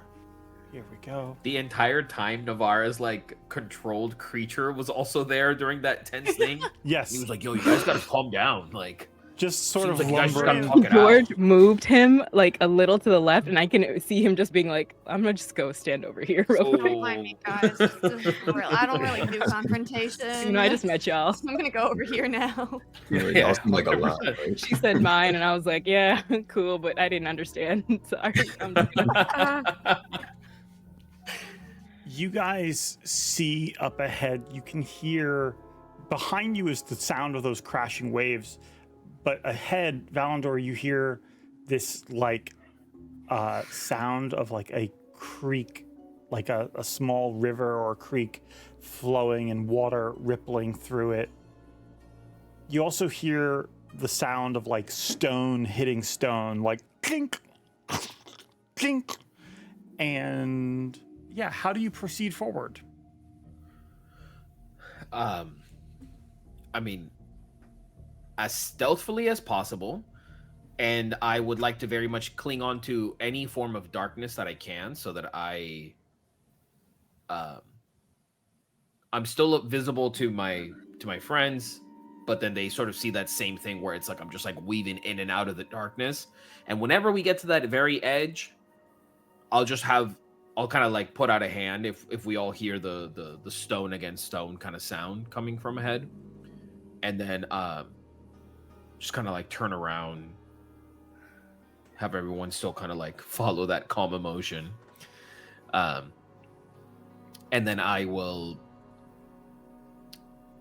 perhaps insinuate, like, hey, I'm gonna just go on ahead really quick, clinging onto the shadows as quietly as possible, just to see what we got, and then I want to come back. All right, give me a stealth check. Yeah, boy. I'm reaching out and I'm holding Penny's hand. By the way, behind you, your ogre will have difficulty getting through here as they are crawling on all fours to get through this cavern. The area you're in is only about 4 feet tall. So only on their hands and knees could this ogre fit in here. And even then, there's one spot where like it pulls and its butt gets stuck. But you know, it's slowly like it pulls harder and you just see a bit of its flesh just peel off. It doesn't seem to mind. Valandor, with a natural 20, you proceed forward and you are completely invisible. You see ahead of you, there are bugbears lifting rocks, trying to clear out this crevice to the side. You are up about 15, 20 feet. There's a wide gap between you and the other side. You can see that they used ropes to get down, and they are digging over here. And among the two bugbears, you see a female drow. Have I seen this drow before? One moment. Give me a history check. History. You didn't see the drow Alucor did. But that was also the doppelganger. 11. No. Yeah, you have no idea. You know, again, the name Spider very well could be a drow running this operation. That does seem to be the case. You expect the spider to be, well, it would make sense that it's a woman, as drow have a matriarchy. So you wonder if this might actually be them. Okay. Yeah, I'll just take note of all of that, and then I will scurry back to the gang. Okay. I just sort of like appear, like from like the shadow into the light. All right. Well, we have company. We have a drow, some goblins, a bit of a jump, a bit of a fall. But I think if, and I just like still look at the double caked up ogre behind Navara. I was really like, I think with all hands, we should be fine. And also, sorry, Slim down. Nick, did you say that Alucor saw this drow before? I thought so. The doppelganger like double switch out thing. Yeah. And there's that thing Alucor about the had scouted and spiders. saw a female drow. Yeah. Gotcha. And Okay, it was cool. it didn't pay respect to the spiders, and that's how we Yeah. knew that it was a changeling Mhm. because it didn't do Got what it. drow normally do. I have a quick Oh, question as oh. well. In all of the correspondences that we would have found and read, especially in the Red Brand hideout, this is where my note taking failed. I didn't write down every single letter of the letter. I'm so Great. sorry. I'm the worst. But would I be able to recall if there were any, and if there were, what kind of pronouns were used, like in reference to the spider? No, or was it completely the third it's person? sort of, it's written very ominously, like the spider is not pleased. Okay. The spider this, the spider that. Their pronoun is the spider. Gotcha. Love that. Icon. Penny How do you guys want is to going to proceed? remove herself from Leo. That's what I wanted to do. I want to remove myself from Leo's hand and wrap myself up in the blanket really tightly and just get against a wall as we listen to what's going on. All right, how do you guys proceed? How many goblins you said? You saw 4 bugbears and a drow, sort of leading them. Two of them are down this way, digging. So they're like lower than you guys will be approaching, but across from you there are two more that are sort of like supervising. Sure. And then how big is that drop? The drop, actually, give me one moment. I can give you the actual. It's 20 feet deep. Okay. It's also 20 feet across. Okay. No, I can't do that. Out of game. Out of game stuff. I had an idea just for strategy. Mm-hmm. She was allies with Glassstaff, right? And I definitely know what he sounds like. I can do mimicry and get people to come over here if we wanted to get a surprise with them, especially considering how tight these corridors are. Penny, and Nick, if you wanted to, I can disguise self to look like Glassstaff. Oh, that's perfect. That's incredible. But that's like we're gonna be.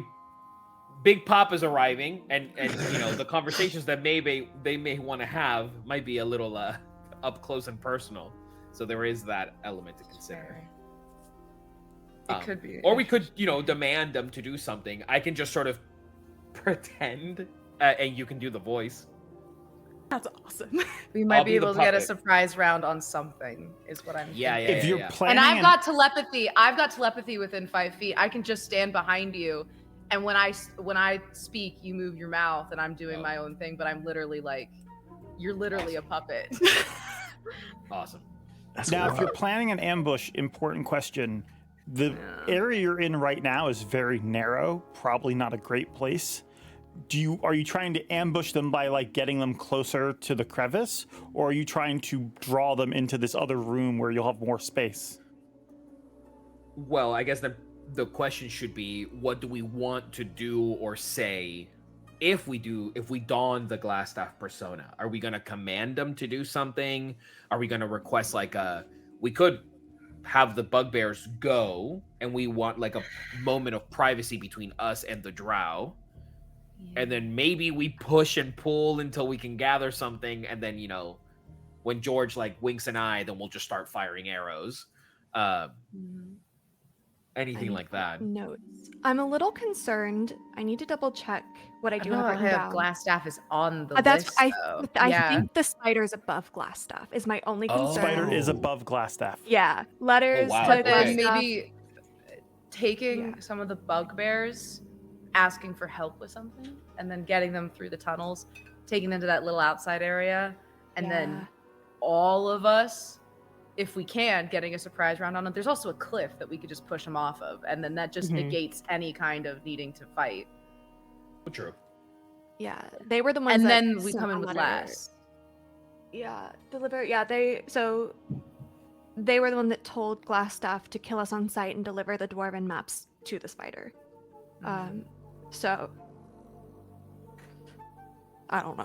One more time, I'm done. Any shenanigans. Pardon? Oh, yeah, they were the one. So the spider's the one that is kind of commanding Glassstaff. They said like, "Hey, kill us on sight, and also bring me the maps, the dwarven maps, to this Forge of Spells." Gotcha. And way back. Okay. All right. So do they have the maps, or would Glassstaff? No, wait. If we can. You don't need any maps. You guys are at. Yeah, but that was from earlier. I was thinking. No, I think I lost it. I thought that Glassstaff needed to bring the spider maps, but I think that Spider has the maps, or Spider got the information from the maps. So yeah, maps are relevant at this point. Did Valandor see like an alternative entrance to this area, or is this the only one that we're aware of? There are other entrances this way. Let me get Valandor here. Let's see. You can tell from where you're at that there is likely one or two exits down this way. Okay. South? Yeah. And there's also behind the drow, there are stairs that lead up. Oh boy. I see. Do we double back and take that first path to the left? Would that lead? I feel like, not to be metagamey, but I feel like if that was a man-made path, there's a good chance that wherever that path leads might actually lead on the backside of these stairs. You know what I mean? That's what Like, I'm thinking. so I mean, perhaps we could take that approach and just circle back around, Yeah. and then if we do happen to end up above her or in the keep where all of these other creatures might be, I mean, Yeah. My only concern is because we thought, so there's the first way where you go left, and then we were given the second option of left or right, and to the left there was like a faint glow of some green, and you had the feeling of, oh, it's probably better that we didn't go that way. Do they connect? I don't know if we have They any might. good options. They might not. right. I'm down for anything. I feel like we're in such a tight bottleneck. And my concern is it's going to take them a while to get up and over, if at all. Or are they just going to sit tight and wait for us or flag other people to come at the other end, and then we're pincered on both ends. Yeah. So.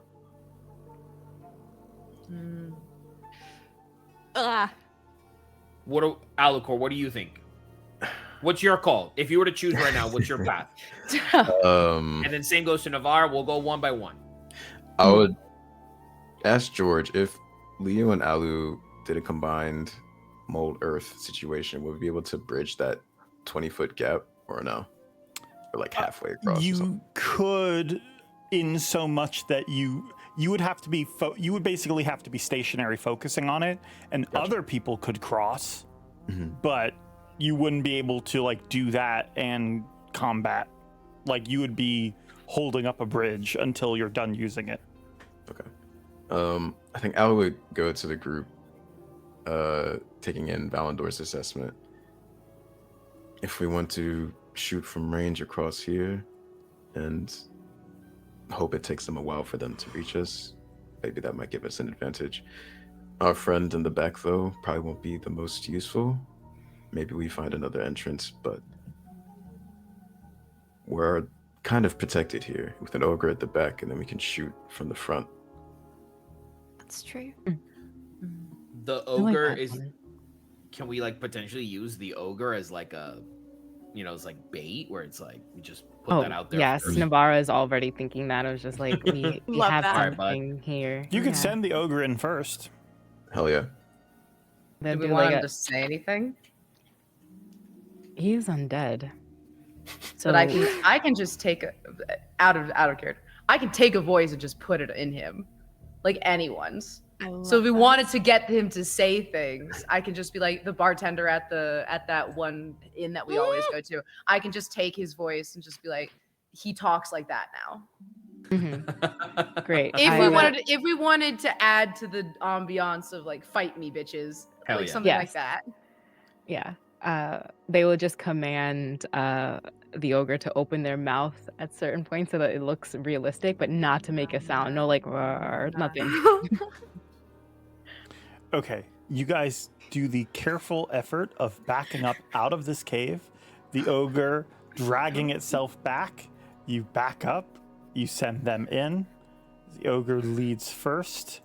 And for a while, you guys are moving forward, looking at the back end of a undead ogre. What a beautiful view. Not the best experience. But you guys managed to watch. They start pulling through. Go ahead and roll just a d20 for me, Navarra. Let's see how well he sells this act. All right, but come on, bud. It's on you. It's on you, bud. Come on, big man, Blastoise. Lock in, pal. Big man Blastoise. Lock in, pal. Big man Blastoise. Wow. Yay! He was an actor in another life. He was. You guys watch as impossibly this ogre marches this way, and impossibly give me one moment. I'm just gonna add some light to where we're going so that way we can see. Or you're right, I knew him well.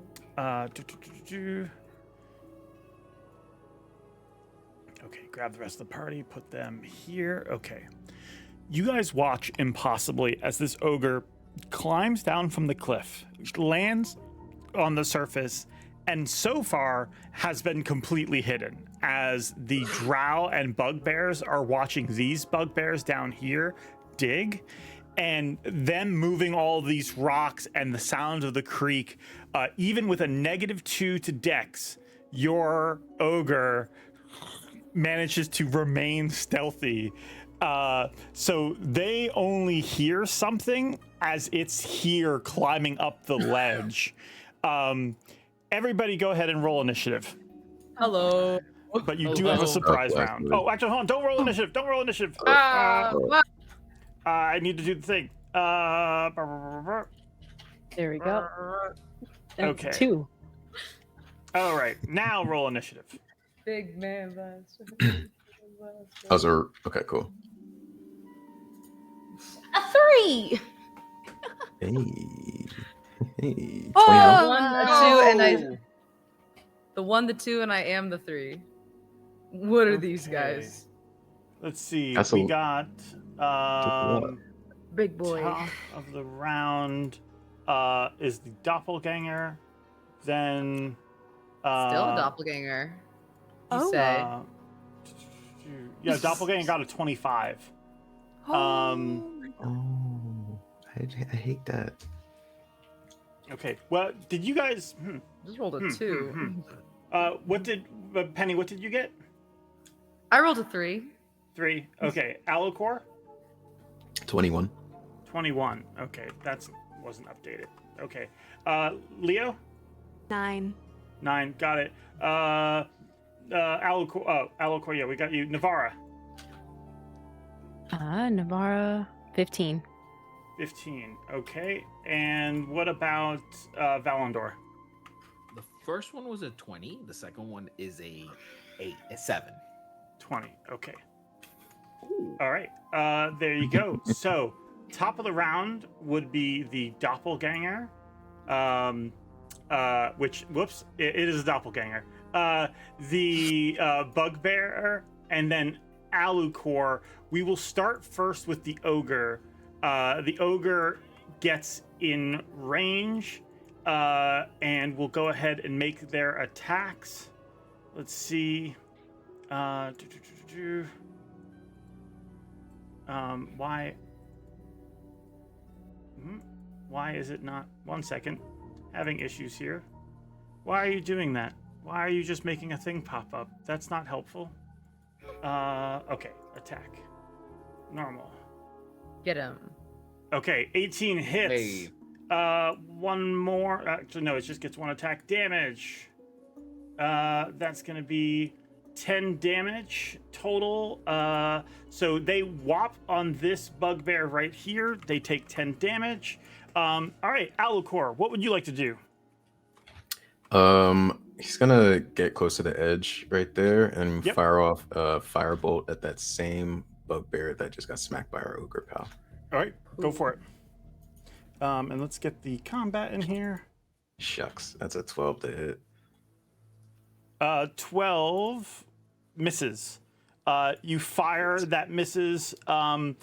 Actually, roll at advantage because you do have surprise attack. Oh, They have no sensational. idea Okay. that they're being attacked at, so Are they directly across from us, or are we higher up than them? they are directly across from you. Okay. Okay. So It's a that dirty. does hit. Roll damage. Hooray! Okay. Oops. Here we go. Oh, it's a 1. Okay, 1 damage. Got it. It's something. Okay, Take it. that brings us to Valandor. Do I have a clear line to the? Well, how did the? Sorry, I don't know if I missed it. How did the drow react? They have just reacted just in surprise as this bugbear suddenly appears. Okay, then what I'm gonna do is let me see if I can do this part. Yeah, I will do bonus action and snaring strike. Okay. Okay, got it. They have to make a dex Or save? actually, well, actually, I'm just casting it first. Pardon me. Writing master any vines. Target must succeed on a strength saving throw or be restrained, but it's the next time I hit a creature with a weapon attack. So the first one is just the spell, concentrate, and then on my next one, it'll be the save. Okay, got it. Which bonus action, spell, action, cast an arrow, or no? Yeah, that makes sense. Yeah. Okay. Then I'll do it. So yeah, it would be a strength saving throw. Okay, one moment. Let's see. Okay, that is an 8. So yeah, that's a big fail. Yep. So it is restrained by magical vines until the spell ends. So I'm concentrating on it for 1 minute. Got it. And then while restrained by the spell, target takes 1d6 piercing damage at the start of each of its turns. Okay, good to know. And that's all. Your attack didn't do damage? Yeah. Well, no, not until the start of each of its turns. Okay, got it. Yeah. That brings us to Navarra. Oh, and actually, George, if I may, sorry, I'll use my boots. I'm actually gonna hop to the opposite side on that corner where the ogre is, behind it. Okay, you hop down. Yeah, got it. That's fair enough. Okay. Navarra, how about you? They will move to where Valandor is because they cannot do anything all the way from this distance. So, okay, it would be a full dash to get there. Do you want to do that? And we're not quiet, we're noticed, right? Yeah, this is your surprise round. Oh yeah, that's all they can do. Yeah. Okay. Yeah, you climb down, spend your effort climbing up again, but you're able to dash and get here. You'll be ready next round. That brings us to Leo.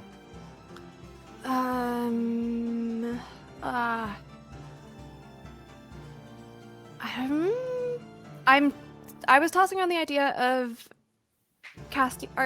Are the three near the ogre within 10 feet of each other? Close. I think so. Close. Yeah. I'm just thinking of Shatter. Yes, you Okay. could hit all 3 of them. I could hit all 3. I think yeah, I'm gonna cast Shatter. Okay. On all 3 of them. Hell yeah. All right. So they need to make a Constitution saving throw. Okay. DC 13. 2 fails from the bugbear. Awesome. My heart's beating really fast. Fail from all of them. Nice. Okay. Roll damage. Let's go. I'm so normal. And Slay. George, I realized. Not terrible. Yeah. That's an 8, a 6, and a 3, so that's 17 Got thunder it. damage. 17. Okay, Leo, let's go. 17. perish. Leo casts this spell, and there's a loud thum as rocks shake, and the 3 of these people, like, you see stones falling down and, like, pelting them with rocks, as they also start to, like, lose their footing. Yes. Yeah. Okay, that brings us Penny's to Penny. not listening.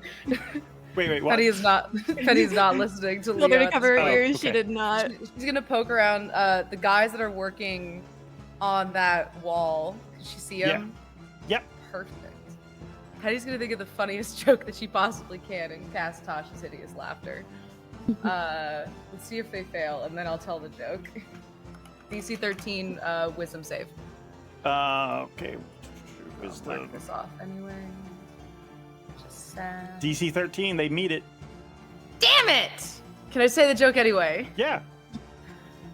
Why did the dead why are the dead bad at writing music? This is why they fail. It's why it succeeds because it's bad. Because they decompose and no one laughs. This bugbear was digging through the rubble, and he goes, "Hey, I found something!" And he rips off these 2 gauntlets off of a dead dwarf that he finds in the rubble. "I found something!" And he holds up these 2 shiny gauntlets, and then he hears your joke, and he goes, "Huh?" and then looks up. Oh shit! And realizes that they are indeed in combat. But was it funny? That brings us top of the initiative. The drow will take 1d6. Yes, that's true. They take 1d6. And then also, I realized, George, I'm sorry, I hit them with my arrow. I never rolled for an attack on that arrow. Oh yeah, go for it. So, well, first, okay, yeah, of course. So 1 point of no, sorry, that was a D8. I rolled the wrong one. Sorry. Okay. Spell, snaring strike. It is a 1d6. Here we go. So for that damage, that is a 2, and then for the longbow shot that I did, that was a 12 to hit. Roll at advantage, because you would have had advantage on it. Oh, neat. 15. All right, yeah, that would have hit. Okay, cool. Okay, so they are. Oh yeah, that's right. They're restrained. They're restrained until they break out, right? Sorry. First 12 points. This was all. I'm sorry to retroactively have to do this now instead of doing it on the turn, but you're fine. 12 points of piercing. Then for the spell, correct. Right here at the bottom. Piercing damage start of his turn. A creature restrained by the vines or one that can touch the creature can use an action to make a strength check against. Yeah, it is restrained until the duration. So for the next minute.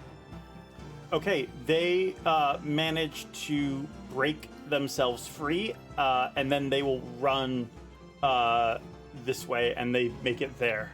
But that's all they're able to do for their turn. That brings us to this bugbear. Will run forward, screaming, and attack your ogre. Let's see. Get him, boy.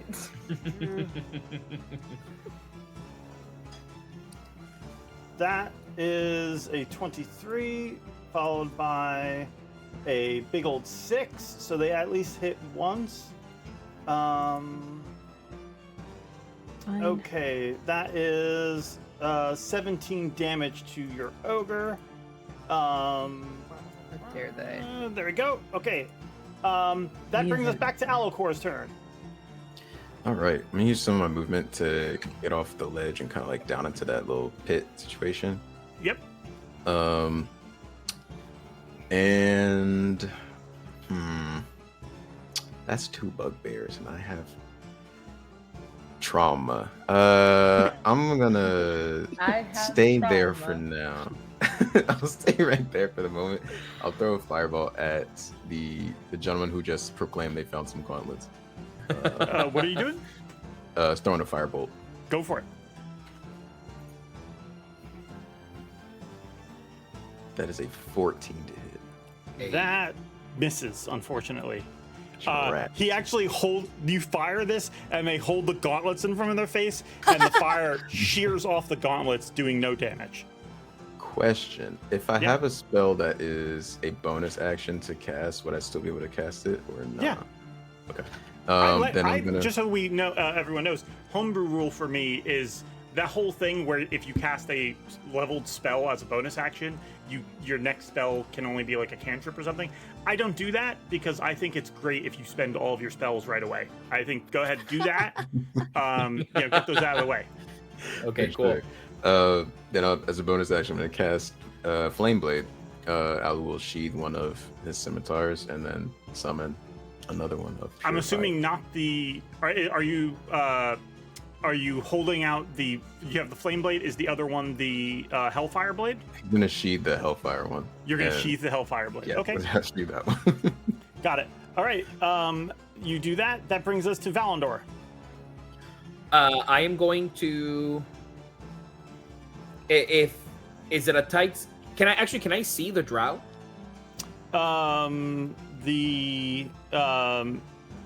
If you move forward a little bit, you can kind of see them. You might want to move forward a bit, but yeah, you can. Yeah, I'll move forward enough so I can see them, and I am going to Hunter's Mark. Got it.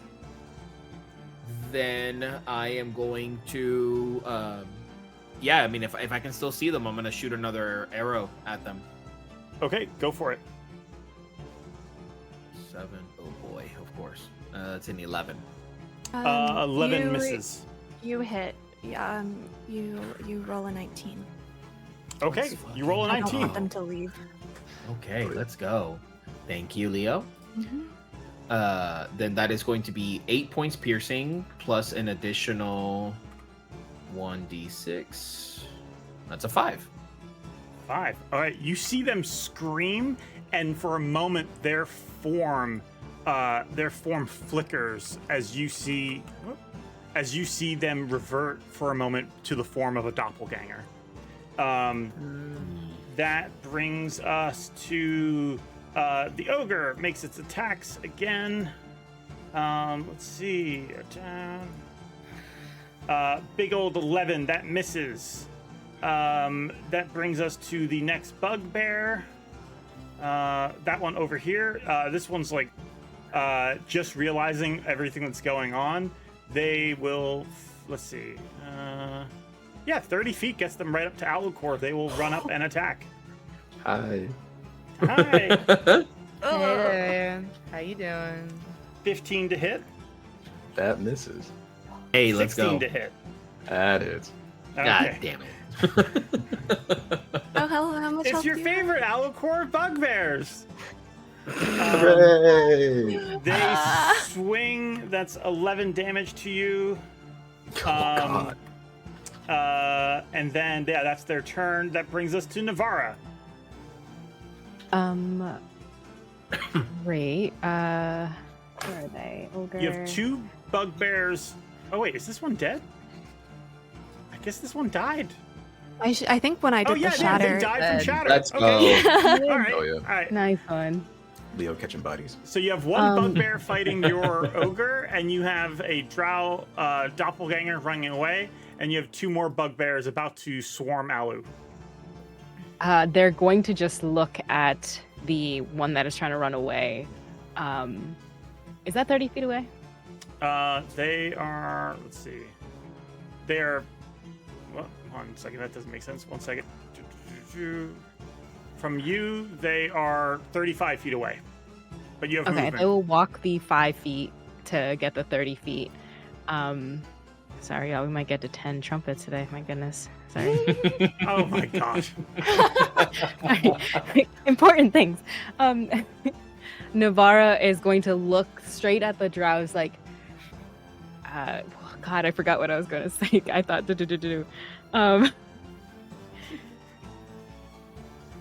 fight me and cast Compel Duel. Okay, that's a wisdom save. So they have to do a wisdom save, yes. That's a 2. They stop and they turn and look at you. And yeah. Okay, got it. They look at you and one moment. Yeah, here we go.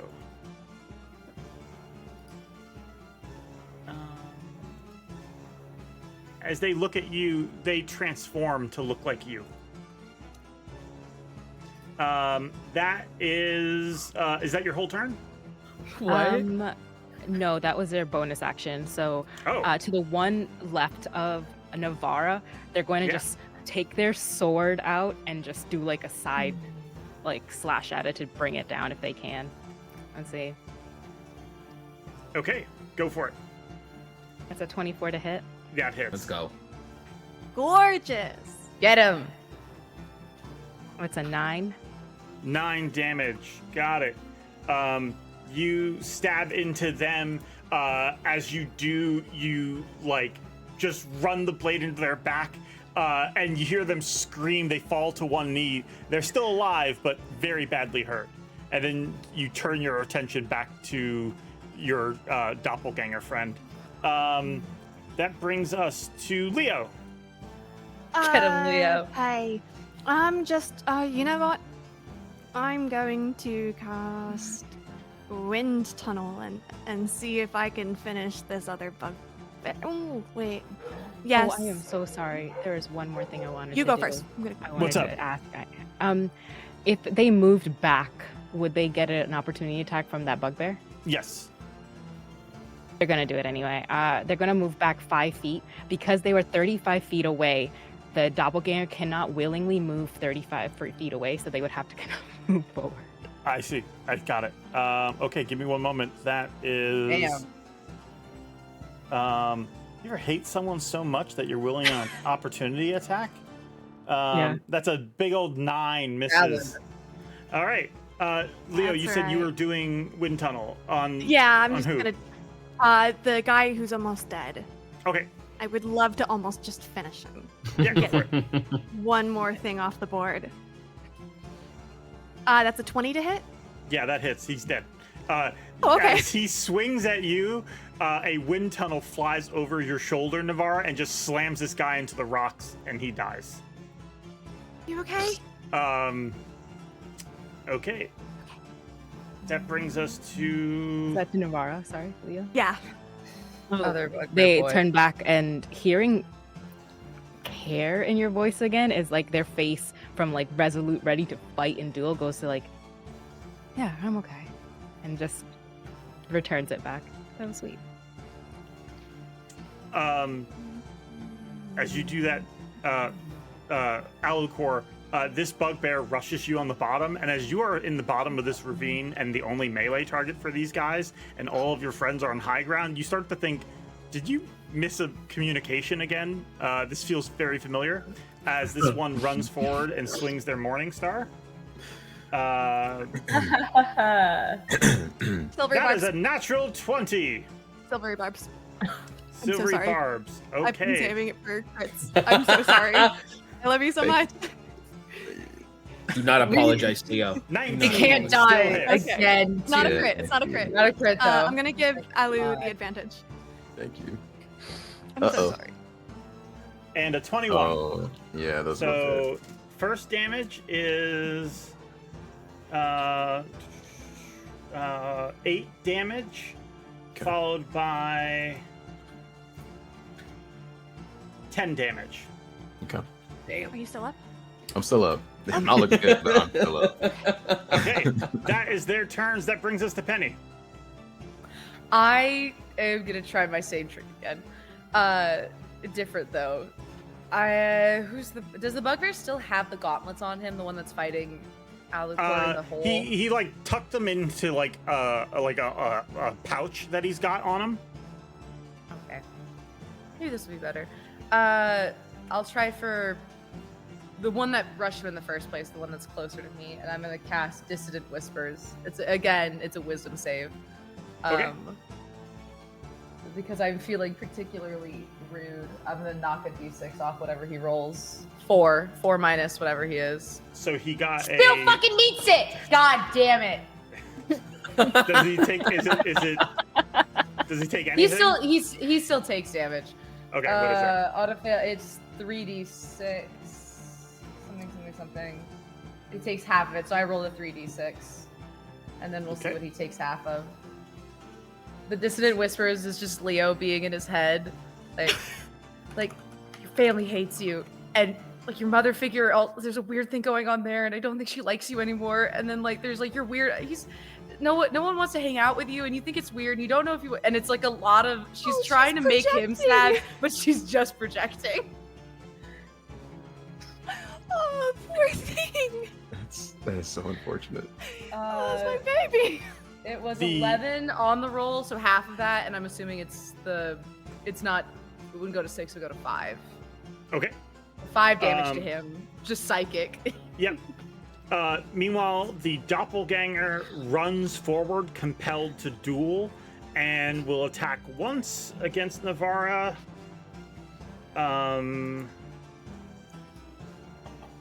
That's an 8 Oh. and a 21. Damn it! And I just got that +1 and got a 19. You only take 9 damage.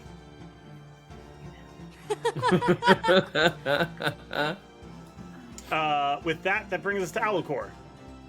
Okay, so I got smacked 3 times. Flame Blade is a concentration spell. So should I roll? Yes. 3 concentration checks. Okay.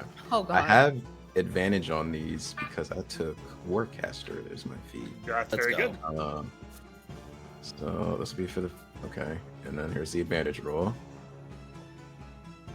So on the first one, Okay. looking at 13. You're good. Just do, Okay. yeah, just do the rest of them. Cool. I'll watch to see if they're not high enough. Alright. Yeah, good. Okay, and then for the last pair, and a 17. Okay. A 17. Okay, yeah. You're good. You maintain concentration. Love that. And I don't even know if I'm gonna be able to use it right now because I can't leave. I'm in a precarious pickle. I'm gonna, you know what? I was gonna 2nd level cure wounds on himself. Okay. To try to just maintain composure, hold the fort down. So I'm gonna heal for 23. Well, that works. Okay. So I'll just hold the fort down, but I'll shout out to the rest of the group. Hey, a little bit of yeah. Yeah. And then I'll end my turn there. Okay, that brings us to Valandor. Having Navarra is fighting themselves in front of you. oh damn, and my boy Alucor said we need some help down here. Okay, well then I guess what I will do. Oh, but the other bugbears are gone, so it's just the doppelganger. I think from where I am, I'll just fire an arrow at one of the bugbears that's attacking Alucor. Go for it. Nope, that's a 12. That misses.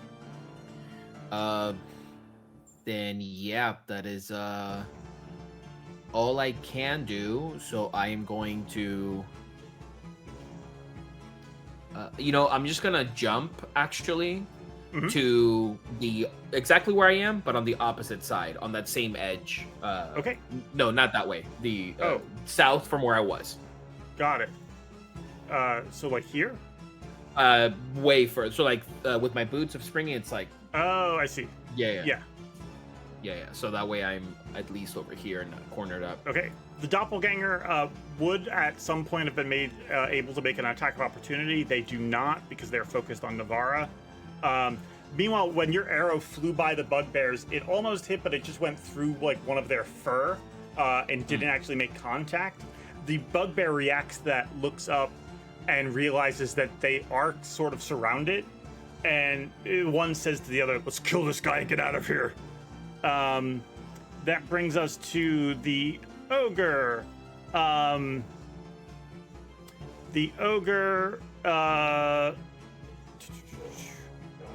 The ogre normally wouldn't know the difference between which Navarra, but this one is fueled by hatred, so they definitely know. That's gonna be 15. You watch Navarra, a very surreal experience as you get smashed into pieces by a giant ogre's mace and are just obliterated in front of you. Wait, they're dead? Oh, They're Damn. dead. Yes. Damn. That brings us to the bugbear fighting Alu. Oh, whoop, I accidentally marked him as dead. I didn't mean to do that. Just want to No, make it's sure fine. this was doppelganger, not the spider. Yes, We it's don't doppelganger. know. We don't Okay. know, right? Okay, You- great. Well, you see, as after they get hit, you know it was a doppelganger, but you don't know if that was also the spider. Yeah. Oh, Um, gotcha. Just Navarro's reaction would just be like, wait, like, no, and then seeing it's them, and just backs away from the ogre just a smidge, because that was That's right. horrifying to watch himself get smashed like that. That moment 2 of like misses. clarity as the fucking Um, club is coming down. The Navarra, you do have the opportunity. It's your turn if you want to help Alu, or if you want, you can also see what the doppelganger was running towards. Yes, they want to see what they're running towards, but oh, you are far away. what do I have as spells? Both of these require touch in you. All right. No. They'll rush down to Alucor. Okay. You're able to And they'll rush down. command the ogre to go down the hallway. Okay. You rush down. You can make an attack if you'd like. Yes. First, if they can, they will put lay on hands on Alucor. Okay. How many we thinking here, Alucor? Like how damaged? After you the feeling? cure wounds, I'm at 33. Max is 39. All right, you get that max. I don't know the number. 6. 6. Thank you. Thank you. Subtraction is not my best feat. Okay. They will go for an attack to that bugbear right in front of them. Go for it. Yep. Also, the +1. Is it +1 for 8 hours? Yes. Was that to damage?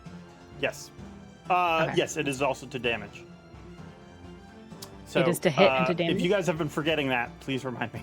It is +1 to everything. I just want to clarify. +1 to all attack rolls with the weapon, and +1 to the damage. Got it. All right, so that's a 25. Yep. And that is 9 damage. Got it. You slash into them. That brings us to Leo. I'm going to wind tunnel. Is there one that's looking more beat up? No, they're about the same. Okay. I'll wind tunnel the one that's closest to me then. Okay. And then actually I won't because I rolled a 9. Okay. That brings us to that's it. their turn. That is whoop. Why did there you go. That brings us to their turn. That is let's see, Morningstar. 21 to hit, followed by 17 to hit. The 17 hit? Those both hit. Okay. Would it be helpful if I rolled the con saves now after these? Yes. These specs. Okay. All right, so I'll roll those. All right, 20 and 18. I'll just take those. Go.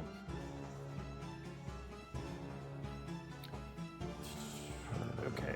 You take 6 and 14 damage. 6 and 14. 20. Love that. Nice and round. Mm-hmm. Damn. Good number. Give me one moment. Oh, it's already included. Okay, yeah. Okay, good. Got it. That's their turn. That brings us Penny. Penny is going to slide down to the ravine. Look at the two people fighting the bugbears and decide not to give active help to them. How far can I run?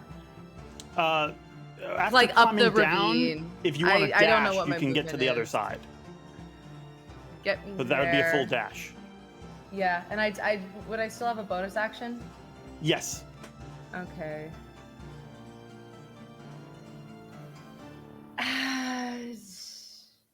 I can propel one of them.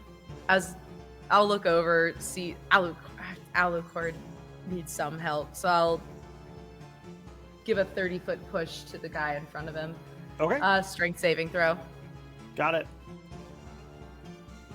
18. He succeeds. You and he just like staggers a half-heartedly. bit. Yeah. Yeah.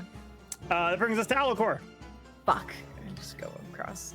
All right. To the lad that said let's kill this guy, I was gonna use the flame blade and swing at him. Go for it. So I'm gonna use this one as the vessel. That's a 20 to hit. That hits. Sensational. And that'll be 3d6 plus 4 fire damage. Ooh, So nice. we're looking at 9 damage total for him. Okay. And then the bonus action will use the opposite scimitar to just smack him. real Okay. quick. That's 16 to That hit. hits. Cool. And that'll be 4 slashing damage. Okay. Yeah, he's not looking great. As you cut into him twice, he like staggers back, blood gushing from his chest. That brings us to Valandor.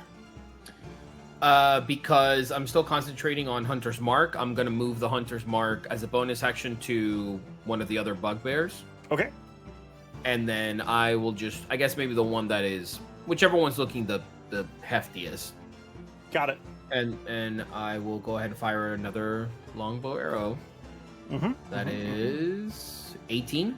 Yes. Perfect. So then it is going to be 12 points of piercing plus an additional d6. Nice. So 3. So 15 total. Okay, got it. You shoot him in the back. While one's bleeding from the front, the other one's bleeding from the back. They both look horrible. Meanwhile, your ogre, 5, 10, 15, 20, 25, 30, goes rushing forward. Give me one moment.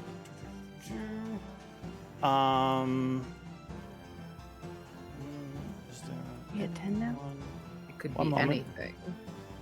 You are at 10. It's the League of Villains. They're all just What are you doing here? We're having a meeting. Guys, love muffin. This is a luncheon. You aren't allowed in. What's going on? No, but hold up, guys. It's an undead ogre. He's probably with us. Come on, bud. Take a seat. That's a big old miss. Who's at the door? That's a big old miss. What? Watch That's this a be miss. Rochester. What's happening? That's a miss. Wow, man, that's awful. There's a shit ton of them in there. Let's see. boy. What can I do? Devious activity. So glad I Yeah, you saved know spell what? slots. Actually, they will do that. So that's a dex save. That's a fail. So those guys actually would have had advantage. So give me one moment. That would be that one hits. That still misses. That still misses. And that one still misses. So one of them did hit. So at least there's that. Okay. Okay. 13 damage. Got it. Your ogre takes 13 damage. And then responds by swinging their weapon. That's a big old hit. 16 damage. Okay. Yeah, so your ogre is having like this like fight in the other room. Okay, that brings us back to the bugbears in front of you. The one in front of you, Navarra, knows things aren't looking good, but it does not want to go out without a fight. It will attack Alucor. 15 to hit. And then 9 to hit. They completely miss. And yeah, that's their turn. That brings us to Navarra. Great, they're gonna do the same attack. Okay. That's a 27 to hit. Yeah, that hits. Jesus. Yeah. Wow. Okay. It did the double damage thing automatically on. Do we do that here? Yeah, it's fine. Okay. That's 19 damage. Damn. You cut this guy in half, and he dies instantly. Okay, that brings us to. Is that your whole turn? No. To the other bugbear that's there, they're going to. Claw attack? Yes, please. Go for it. 20. That hits. Yep. 10 damage.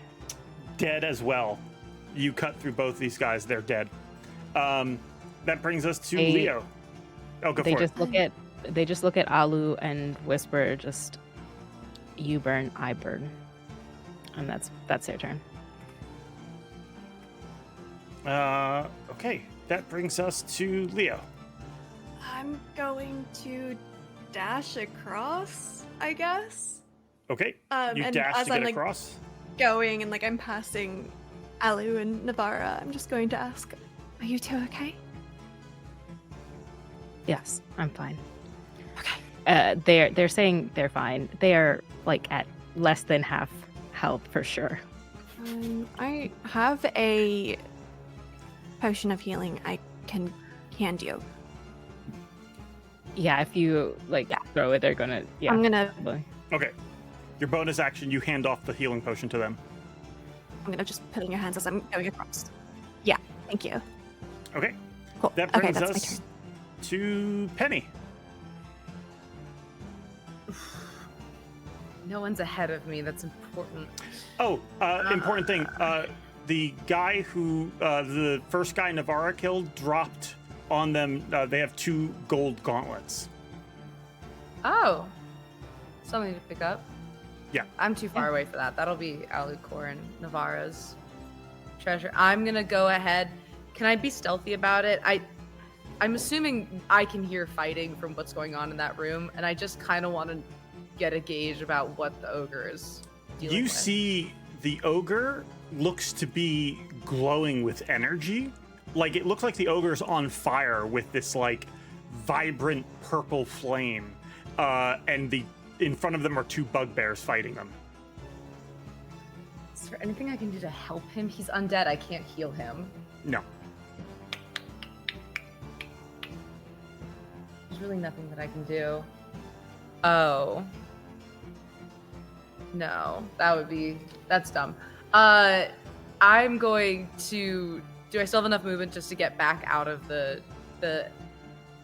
hallway? Just over that corner, yeah. I'll tell everything that I saw to Valandor. Just real quick brief. I'll look over to Leo as well. More of them in that chamber. I think that Frank is currently on fire, but not normal fire. It's a weird color. Oh dear. Okay. With that, are all of you guys spending your movement to move forward? There's this waterfall here. You can see there's an opening down here as well. And this was the path that the bugbears were picking at. Gotcha. We could try and see if that's the one path. At least the ogre's blocking that path. Maybe we take another one. See if we can get the other side, flank him. 10, 15, 20, 25, 30. Full dash. If we wanted to, this might be a good time to try that fake voice thing. Oh, sure. So you make a full dash this way. Is everyone doing that? Yeah. Yeah, I follow Val. I was gonna Wherever. put the gauntlets and then follow the group. Just stuff. You're them gonna up. what? Pick Yeah, up what's the up with the gauntlets and then gauntlets? just stuff them and follow the group. Got it. I can identify them later too. Okay, that brings Navarra. That's 45. Alucor, you can add gauntlets of ogre power, I believe, to your inventory. Right. Oh no. Okay. And then your movement. Okay. Yeah. Okay. Holy. Oh my. Okay. That gets you there. Leo, that gets you He's strong about now. there. Oh my He's real god. Let me just What is roll this? for No. a separate turn. Why is everyone saying, "Oh no"? What's happening? Oh, I He's just looking I up what look. he You have has. a higher He's strength. real You would probably strong. have a higher strength score than Navarra now. My god. Jesus Christ. Let's see. Sensational. Okay. Wow. That's gorgeous. That Love would that. hit. That's going to be 14 damage. Got it. Okay. And then these 2 guys. Let's see.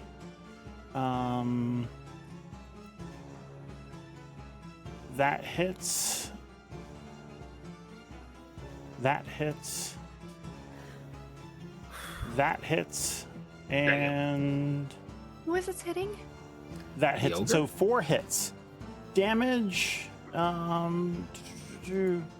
Normal. That's 8. Hang in there, big boy. Give me one moment. Lock in, dude. Lock in. Frank is getting fucked up. Dodge, Frank, dodge. Barry. Oh my god. Hey, but we gotta say, Navarra coming clutch with that ogre. That was Mhm. amazing. That is 8, then 14. How much health let's does Frank see. have? My goodness. Followed by You imagine having to fight those guys. Yeah. It was so lucky that 7. Navarra has that control undead thing. Mm-hmm. followed by last amount. 15. Okay. Got it. Yeah, Frank's looking bad. Give me just one moment. I have to look something up. I know. Trumpets. We love them. We love them. Okay, that's gonna It be... honestly is so nice in like stressful combat. It is. Feel Yeah. very grounding and like, oh, yay, happy thing. It makes me smile. Okay. Got it. They are going to cast. Yeah. You hear a blast of something down the hall, and Frank has to make a con save. Frank is dead. However, back to you guys. You guys continue running. We can go ahead and get you out of combat for now. As you, let's see, get out of combat. Those aren't There we go. trumpets though. They're like maracas now. Okay. Maracas. Like, is it not maracas? It's the other one. No. We love music. Oh, I get that too. I feel like Maracas hit. That's good. It's a full band. Okay. Gaga Penny. Just running right. along. Running Better. along. Okay. You guys Better all best. race forward together. Down this hallway, you see that there are spider webs covering everything.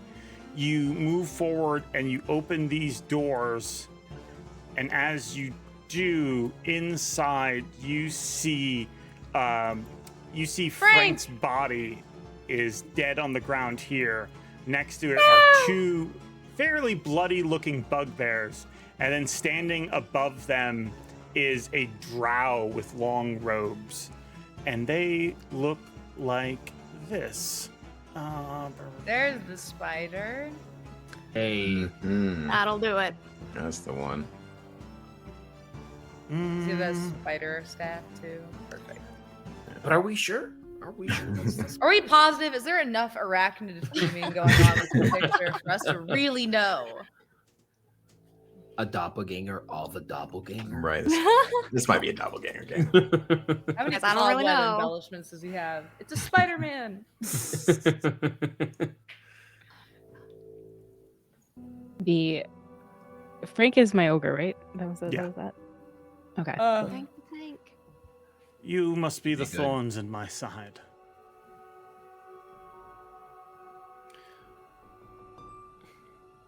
Yeah, perhaps.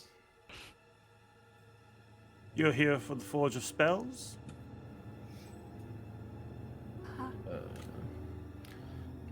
Maybe.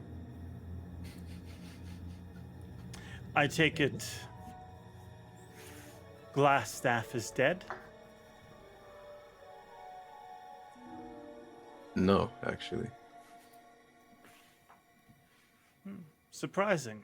I didn't think he would allow himself to be captured.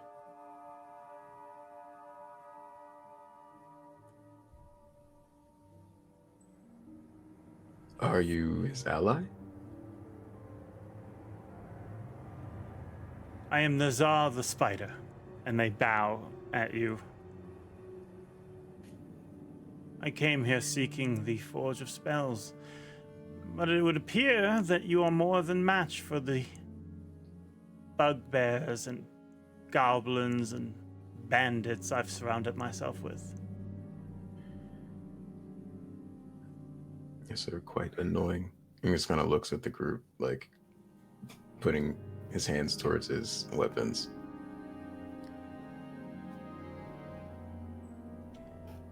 I have a proposition for you. How do you feel about joining me? Oh. For what? Yeah. I have been trying to wrangle control of this lawless land that we're in. Forge of Spells will allow me to do just that. I happen to know how to get it up and running again. I can help you. And you can help me make sure that this land is safe under our rule. That is quite the proposition. You haven't even given us any time to think about it. Maybe perhaps you can explain to us more as what kind of rule you would like to impose on Phandelver, and, well, you know, we could all maybe gather and take some time to think about it and get back to you. But also, if I may, what makes you think that Phandelver is lawless and needs a new ruler? There are evil forces moving against this land. Forces that will happily kill drow and elf and human alike. I know that with the Forge, I can stop these forces. If you join me, we can stop them together. And of course, to do so, we may need to impose martial law. We might need to keep the citizens in line. After all, we will be in war. Right. What forces do you speak of? And don't be coy. I think some of you know. They look over you. And they, for a moment, their eyes pause on Valandor and Penny.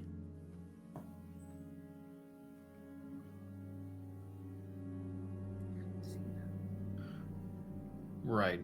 So if these forces are coming for all of us, and you are the last line of defense, if we don't join you, then what? You attack us and they're still defenseless. It's not ideal. Right. But I do that, or I let this place fall to ruin, I suppose.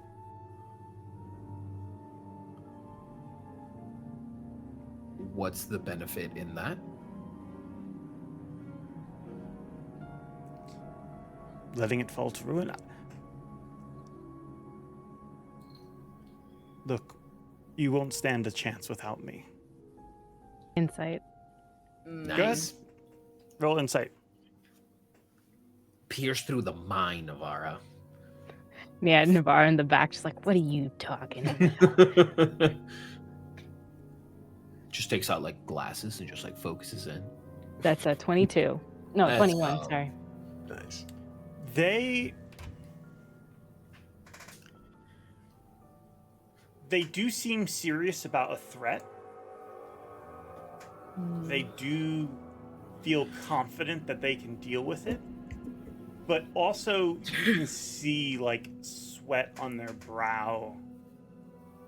They are scared of the prospect of fighting you all.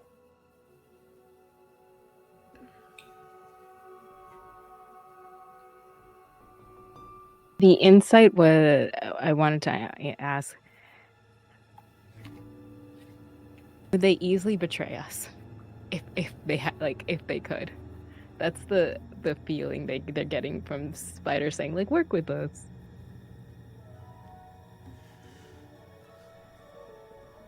Not today. Maybe not for a while. Eventually, though, their name's the Spider. They've surrounded themselves with doppelgangers. Being duplicitous, second nature for them, you think?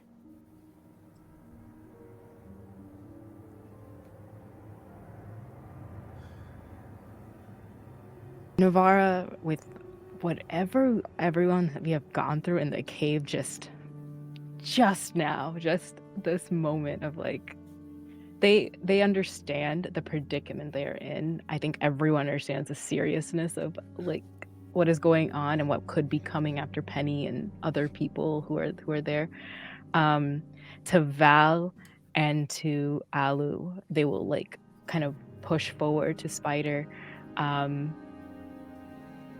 They will do a little like laugh and a short little whistle to both of them to flank Spider, like slowly, right? You see to the Alu, it's bugbears like a start familiar. mirroring Alu and Valandor's movements. Yeah, to Alu, what it sounds like is like a cuckoo bird that goes into a nest, and like they're like, but to the Spider, they say with a big smile, "We have been looking for some help. You have no idea how much help we really, really need. This entire month of running around trying to find answers, and now we're in a cave. And there is nothing but more and more." And they will like reach out with like a hand to shake them. But they're going to try and attack them. Make a if deception everyone check. Yeah, damn it. You can do it, Navarre. You can do it. You can do it. I believe in you. I You believe roll in it. her. Let's go. 14. 14 is just enough. They rolled a 13 on their insight. Wow. They, as you like sort of like Hallelujah. break down, Anxiety. like it's just been so hard.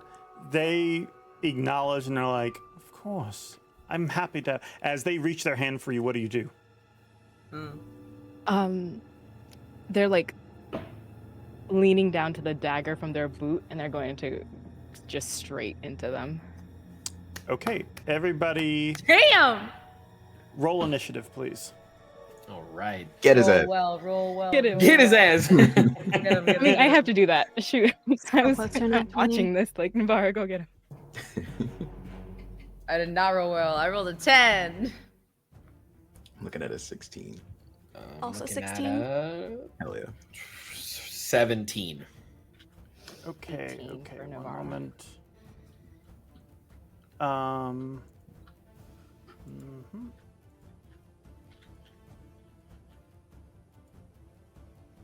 Valandor, what did you say you got? So 15 and then +2 for my Dread Ambusher, so 17. 17. Okay, got it. All right, done. Navarra, that makes sense. You got the first attack. Go for it. That's awesome. So I actually don't have a boot in the boot knife. You can just use flavored your that sword. today? Cool. Oh, that's amazing. Yeah, great. you go to like reach for his hand, and as you do, you just pull him close as you unsheath your blade and drive it into him. Sick. God, today's rolls. We're just gonna hand it out like, thank you. 25 to hit. Yes, that absolutely hits. And an 8 or 9. Okay. Because we haven't done this in a while, could I put just a cute little divine smite into that? Absolutely. It's a cute little thing. Just a little He's a something. cute little guy. So adorable. Oh my gosh. It's so dainty. That's only 3. Oh my god. Or is it +1 to spell attacks? Do you know? No.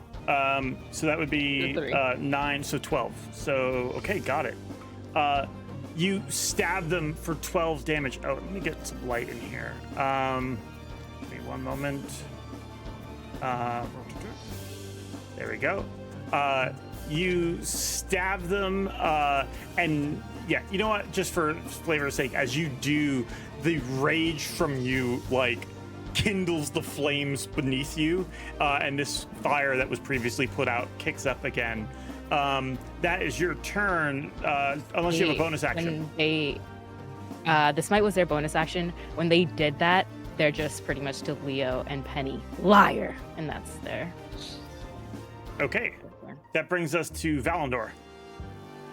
I am going to Hunter's Mark the drow. Okay. Then I am going to fire a longbow. Okay. And that is a 15. 15 would hit. They are going to cast shield. Okay. With Dread Ambusher, I get one more. Okay. So then the second one is going to be a 22. That hits. So then this one is a 1d8 plus 5. So this one is 13 damage plus Hunter's Mark damage 4 and Dread Ambusher extra d8 on that second hit. So that is a 4. So a total of 21 points of damage. Okay, give me one moment. Okay. Okay, there we go. That, and then, you said how much damage total? 21. 20. Jesus Christ. Beautiful. Get him. Okay, yeah, he's not looking great. Yeah. Squishy wizard. And then also, so yeah, were me and Alucor were like, are we like flanking with the bugbears, or are we as we are in the map right now? You are as you are on the map right now. Okay, then I will like to, I'm actually going to want to jump over the bugbear and get on the opposite side of the room. Okay, give me one moment. I have to check something that's very important here. Sure.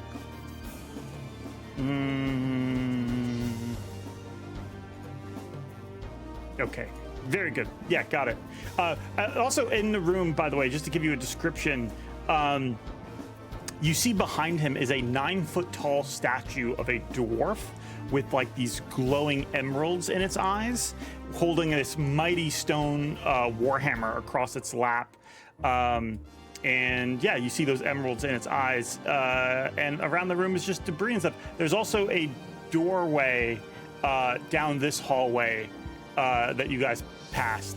Your ogre zombie passed as they died. Okay, is that it for your turn? Yeah. Okay. That is my turn. That brings us to Alucor. Okay. Has 10 minutes passed since the last combat? No. Okay, cool. As bonus action, Alu's going to reactivate Flame Blade and Got it. charge at our wizard friend and Okay. have a swing. Go for it. Oh, lovely. That's a 24 to hit. That hits. Jesus Christ. Kill him! Yes! Okay, and that is... Fuck him up. What is it? Join me. No. Yeah. Yeah, we've been a real thorn on your Bugbear. side, haven't we? 15 fire damage. To Hey, him. let's Hey. go. 15. Okay. Gracie said it best. Squishy wizard. He screams as I you would know. stab into him, and it lights on Yes. fire. That brings that brings us to Leo. Or did you have another attack, Alucor? No, that's it. Bonus action and action now. Okay. Leo. Okay. There's still also the 2 bugbears, by the way. Yeah, there are. Fucked up but not dead. Yeah. Okay, so I have a quick question. Can I, as a wizard, learn spells from scrolls, or do they have to be from like? Yeah, you can a learn them tome? from scrolls. I can. Okay, because as I was doing my movement of notes and Yeah. stuff, I did realize I have a lot of spell scrolls, and one of them is lightning bolt, and they are perfectly in a line. If you want to do that, you absolutely could, but And- it would destroy the spell scroll. That's my thing, is I don't know if it's worth it. They're so perfectly in a line. You can And- always get the spell when you level up to that level later. That's true. If I like it, I like it. Okay. Yeah. I would If I like like to it, move- I'll get another one in the same I'll color. get another one of the same color. It's perfect. Can I move over to where Frank is? Actually, yeah, no, that's perfect. I'll go that way, that corner. How many feet of movement was that? That was 20 feet. Okay. And it is a straight line from there. I don't want to hit Alu. I'm hoping he is not. It will definitely hit Alu. Okay, But it would also hit everybody else. Right. I can't hit Alu. It's a big spell. He might live. Shit. Might I live. don't might think live. he will. It's fireball level damage. You could hold an I might. action and tell him to move. Ooh. Yeah, just right Okay. in front of a bugbear. Yeah. I'll do that. You know what? Screw it. Alu, can you just back up a little bit?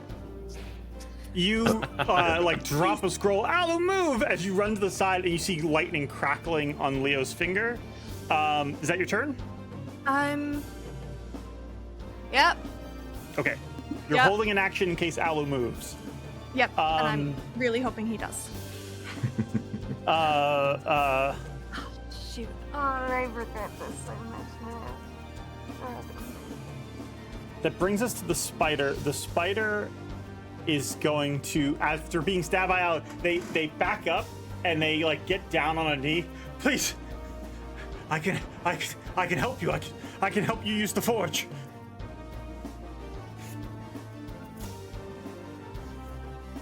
Alu, Navarra. what have you Navara for is Navara has their like sword up, but it's not like pointed at them to finish it. It's to get them like to arrest them pretty much. Okay. Got it. You point your sword at them.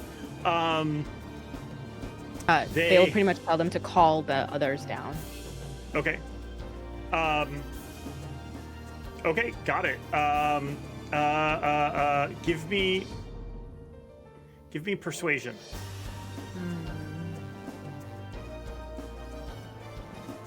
They're really persuasive. Can I do intimidation? Sure. You know, do I have an advantage? I have something, right? I definitely have. Did I use a portion of my Yes, my you can. thing? Okay. Go ahead, roll one more time. Oh, neat. A 13. 13. That is better. You try to get them, you like intimidate them to back down. They like put up their hand.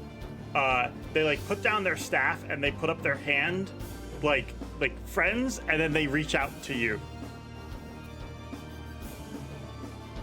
You reach out back to them, and they will go ahead and cast Poison Blast. As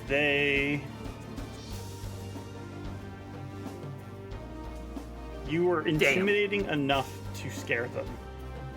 They don't think you're gonna let them live. That is gonna be 10 poison damage to Navarra. How much poison damage? One more time. 10. And poison damage. I should have taken my healing potion. I forgot to roll it. What was it called? I always forget it. 2d6? 2d4 plus 4. 4. 2d4 plus 4. I need to write that down somewhere. You also taken another 6 poison damage. Huh.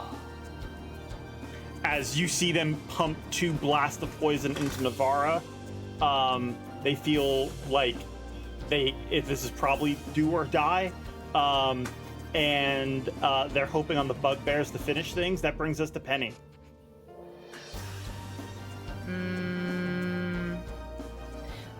Is the one that's near Navarra with the skull by it dead or near death? What is that little... He's no, that's the ogre. He's dead. Oh. So the 2 bugbears are alive, and so is the spider. Let's try Tasha's hideous laughter again. On the bugbear? Yeah, the one that's by Navarra. That one. Okay, wisdom It's save. the wisdom save again. Please fail. Please 9. fail. Yes. He's Okay. down He failed. on the ground laughing. Yeah. Can I say my joke? Can I say my joke? Yeah, Can go I say for my it. joke? Two bugbears are eating a jester alive. One looks at the other and says, "Does this taste funny to you?"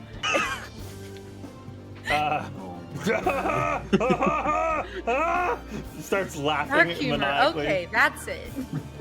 The other, so they get to make a save at the end of their turn, I believe. Is that right? Can you double check the wording on that? Yes, I will triple double check. Yeah, falls incapacitated and prone. Yada yada yada. If it takes damage, then it can pop. It can make a wisdom saving throw, but it does it at the end of its turn. I'm pretty sure. Okay. Yeah, end of each of its turns. Only if it takes damage, though, or just at the end of its turns. It takes it. It can check at the end of its turn, and also if it takes damage. It's like if it takes damage, it's an extra little thing. The other bugbear yells like, "Hey, snap out of it!" And he's like, "Huh?" And he does snap out of it, but that's the end of his turn. The other bugbear rushes towards Leo, and they're gonna attack I told an twice. okay joke. Twice? Actually, What? they will. Yes, they attack twice. Actually, they're gonna attack.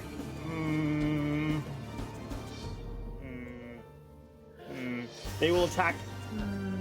Allocore. No. I'm trying to think. What would they would attack Allocore. Allocore, a 19 and a 20 to hit you. Yeah, those hit. That is going to be 17. Oh god. Damn. Excuse me. I beg your pardon. Shit. Well, one more time for the bugbears in the back. Are they 5 feet away from Navarra? Yes. Yeah, I'm right next. I'm next to you, but is the bugbear 5 feet away? No, are you? Yeah, you Yeah, can interpose. Yeah, interception. Go for it. So it was 17, Mhm. and Navarro reduces it down by 4 to 13. Well, it's 1d10 plus my proficiency bonus, which I keep always forgetting, so it's 6. Okay, so it reduces it down to 11. Nice. Okay, But then you 11. take another 11 from his second swing. Shoot. So I'm 20 You're down. so total. close. I'm down.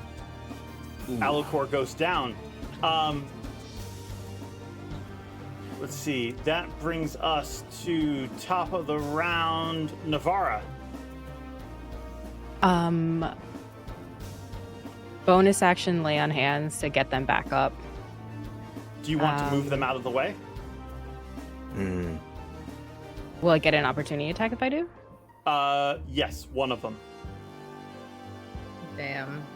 Just Could you you, like though, not pull and Alan. just scoot him? Like you stay in the threatened area and like you just kind of slide him away? Can I just slide him a little Sure. closer? Yeah, you like drag him back just behind you. You do that. Go ahead and what's the deck save on lightning bolt? It is going to be, I think it's still like my DC, so a 13. One passes, and the spider. Come on, why are you doing that?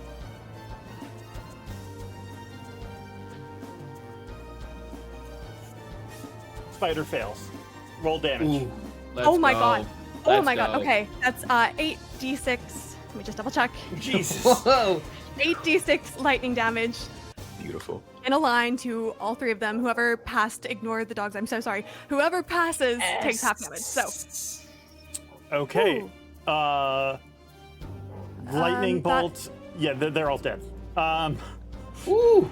You guys watch as lightning cracks across the map here, and as it does, you see all three of these guys yell in pain. As they do, they fall to the ground smoking.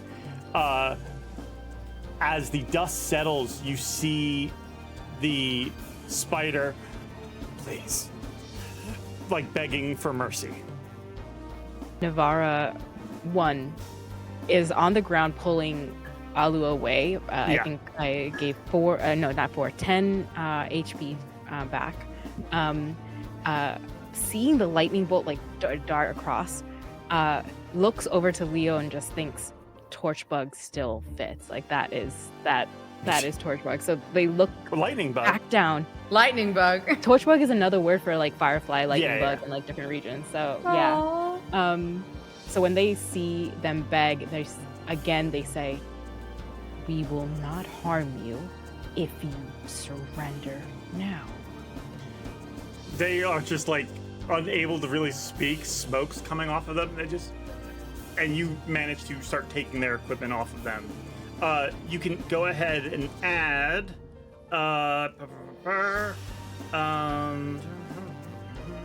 You can add a potion of healing, a spider staff, Nice.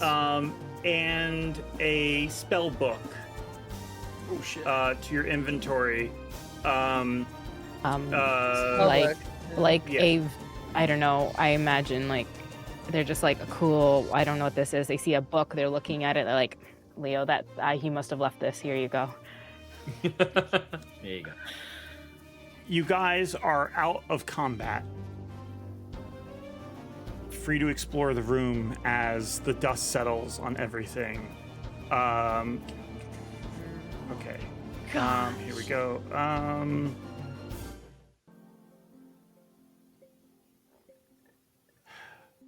The dust settles.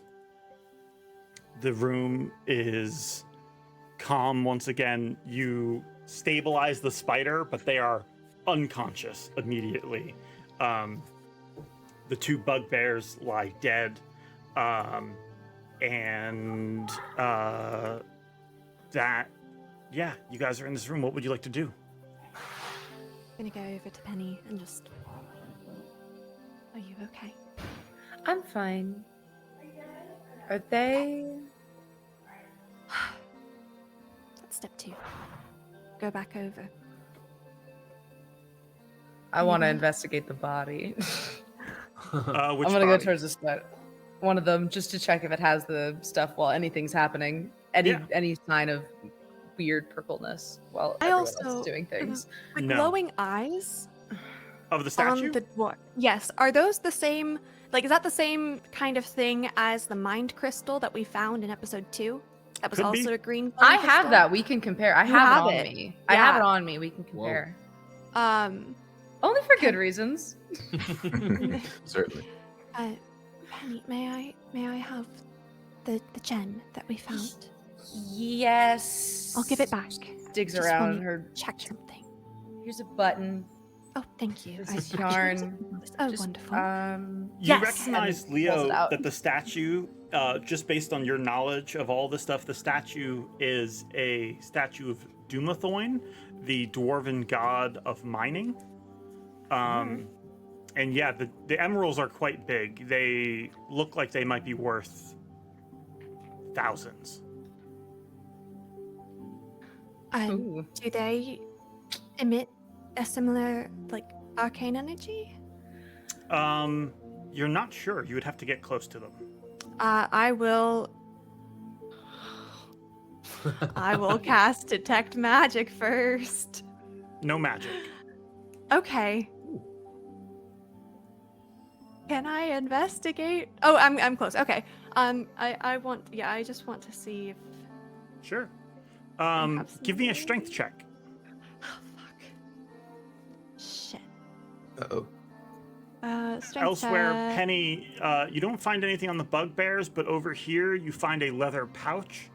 Inside of it is 190. Never mind. I'm gonna skip that. 130 gold and 15 platinum, Got it. Ooh, sweep it all into my bag. plus 9 gems worth 10 gold each, and a Wow. dwarven ale mug made of hammered electrum, which is worth 80 gold. Cool. Electrum, you said? Yeah. I don't drink, but I can use it for other things. Hold in your the bag. paintbrushes. On all of my many needles that I have in this bag. I rolled a 12 on that strength check.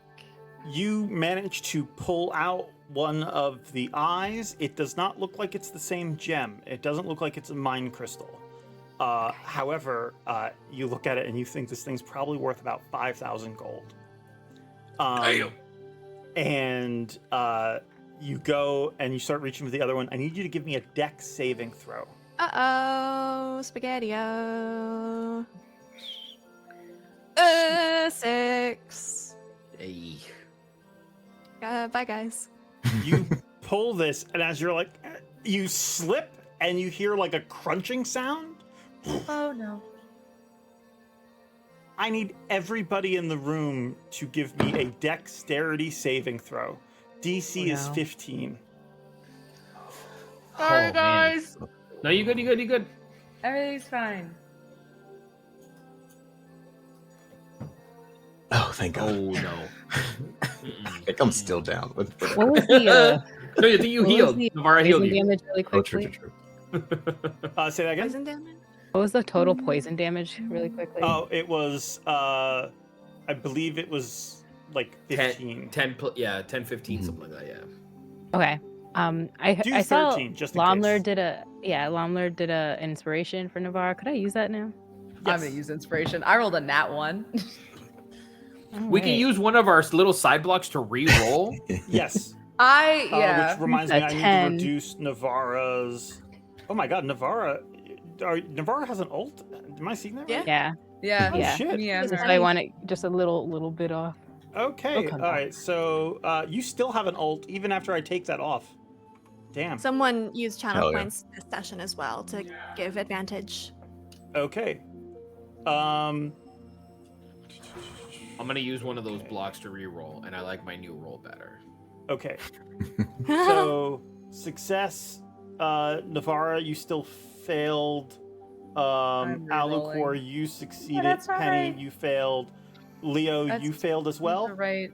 Oh, right. I mean, Ignore was that. that just the one that you already asked me to roll? Penny, the you dex still save? fail. Yes. I failed, yeah. Everybody, including you. I fail.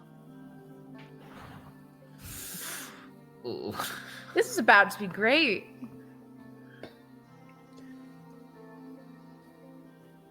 Now, what you get, Leo? Oh, I got a 6. I was never really Oh. intending to go for the second gem. I just wanted to compare them. It wouldn't have. It But says if you take one of the Okay. gems, this Okay. happens. So Yeah. you take this. As you do, for the people who succeeded, Valandor and Alucor, you see rocks coming down from the ceiling.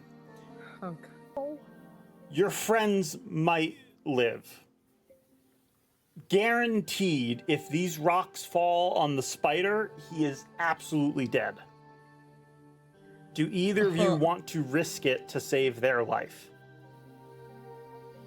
The spider? Yes. Alu will not. Over our friends? No. Your friends might live. Oh, okay, They okay. might live, but the spider will absolutely guarantee die if this happens. Carrie, it's on you, dude. Alu's I'll not. roll. I'll roll with what you got. Alu will, if there's a rock that is falling right on the spider and Alu sees it, he will watch. He's Perfect. Okay. Oh my god! Valandor, you back up. Alucor, you back up. And as you guys see the rocks, you all panic. And suddenly, did it work? Did it work? The entire roof caves in. Oh god. Let me just roll real quick. That's gonna be. That is 12 bludgeoning damage to anyone who failed. Fuck me. I'm still up. Oh, I just healed. Oopsies. I'm also still up. Spider is dead. At a lovely 3. Okay. How about you, Navarra? What did I have to roll? I'm so sorry. You failed the roll before, so it's 12 damage. Oh, I'm down. Okay, Navarra goes down. The roof caves in, crushing everything. Give me one moment. creatures who succeed it, you take 6 damage Alucor and 6 damage Valandor. Gotcha. Okay. After that happens, it caves in. Oh my god. Oh shit. Oh my god. Okay. Give me 1 second. I'm just gonna roll initiative for you guys. What? Don't worry about it. Don't worry about it. Guys, everything's fine. I'm really Everything's worried fine. about it. It's I just wanted to see if it was a mind crystal. I don't even did want the not 5,000 completely gold. I just wanted to hold it up. Look, it said if you take the crystals. I just wanted to hold it up. You saw a religious thing. You did a strength check to pull it out. You know, it checks out. It was 5,000 gold for a crystal for I one. don't care about the money. I know, but the cost. Not here for the money. If this is how we die, what is happening? Alucor. Are you serious? Alucor, you're the first to react. You see the rock start to come down. You see Navarra get hit over the head. She's unconscious. You see the spider, a rock falls on him. Blood splatters, leaks out underneath it. You have a turn you can take. If you're still in this room after the end of this turn, at the end of this round, you're dead. What would you like to do? You're joking. This is straight from the module, man. Oh no. I need to change the music because now we're in life or death. Jesus. Sorry, guys. Yeah. I don't have healing word. Oh god. So I go ahead, Gracie. I was gonna say I have a scroll of Misty Step. I could Misty Step to Navarra, mold earth to clear a path so it's no longer difficult terrain, and pull her out of the Well, room. your guys are with me, so you don't have to worry about you don't have to worry about difficult terrain. Okay. I have the movement to help get someone out. Who's closest to you? You are closest to me, Penny. Do I have the speed to leave? 30 feet would get you here. It would not cross the room. You can What if dash. I just take a dash and then get Yeah, all if the you way take a across? dash, you're probably fine. I'm good. Yeah, Okay. I have things that can mess with my movement as well too to up me. Hell yeah. So you dash So- this way without Alucor. I run. Everybody's hot lady. She also has a potion of healing on her because she picked it up Yeah. from the spider. Yes. So Perfect.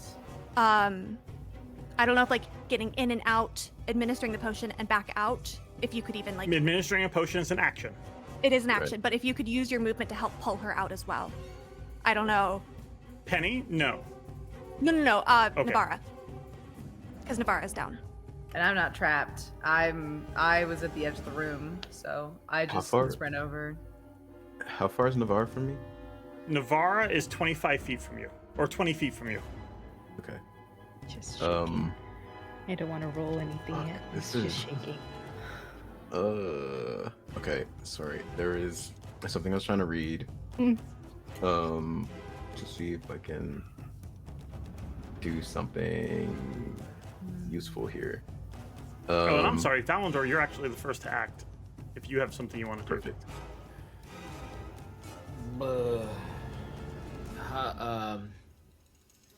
Let me see.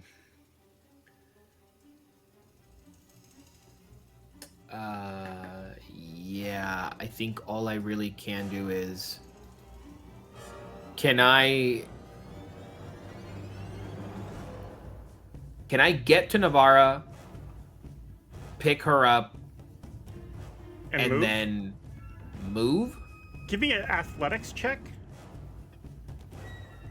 Unless, Carrie, were you planning on doing something similar, or are you trying to get out? So, one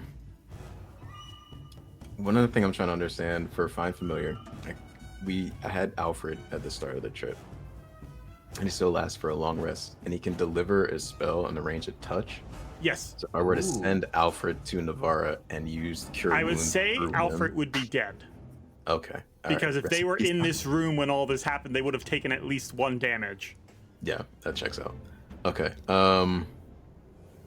Yeah, I mean, I have the spell slots for Cure Wounds, but I cannot get out afterwards. Fuck. Could I like? Damn, I don't know, y'all. I'm at a loss of ideas. I mean, I can try. Let me just see this. So my addition,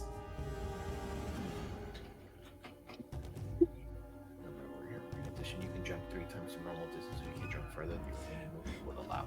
So I feel like I'm always gonna get this wrong, and I feel like George, I might just need some help here. So with the boots, in addition, you can jump 3 times the normal distance, though you can't jump further than your remaining movement would allow. So what is that? That's not 90. No, we've talked about this before. Don't worry about it. Or if you want to use your movement to get Navarra out, you can. I just need an athletics check. Oh, gotcha. Okay, then yeah, let's do that. Yeah. Athletics, come on. Oh, let's go. That's a dirty 20. Nice. Yeah, you grab them and you leap out of the room, getting you guys both here. Navarra, give me a death save. By the way, guys, I was just messaged by one of the people from Forgotten Adventures. I'm double checking the module real quick. And just making sure. Forgotten Adventures was like, yo, hold up. No. You're actually so this is great. You don't while kill them all. This whole thing is horrible. While this whole thing is horrible, I want you guys to imagine this. That fight you guys had with the spider, imagine if he had 6 giant spiders with him also. What are you talking about? I was wondering about the art. Wow. Yeah, I'm double checking this. This is wild. So give me one moment. Let me just double check this. This was, karmic Maybe they got scared. retribution. Karmic retribution. It was all Frank. It's not canon. And we don't need any more. Frank was like, I don't like spiders. This And really that's how they went caves down. in. And Isn't that yeah. awesome? 12 Everyone, George thank trumpets you for negates adventures. all enemies. Yes. Yes. For every trumpet. One sec. I just want to double check this because this is fucking crazy. If this is true, yeah. Lost Mines of Phandelver, Wave Echo Cave. Okay. Oh, sorry. It's 4 giant spiders. They replaced those with 2 bugbears, which honestly that makes sense. The 4 giant spiders. That was in the original module. Wow, okay. Anyway, sorry, I had to check that. What was your death save? It was a 19. You're good. That brings us to Alucor. Alucor. So since the other... Okay, so Navarra's out of the space. Leo and Penny, are you going to be okay? Penny's already out. I'm going to dash through. Yeah, I'm gone. Then I'll dash as well to get to the... Okay, you guys dash out of the room, leaving the spider to be pummeled to death. That brings us to Navarra. Give me one more death save.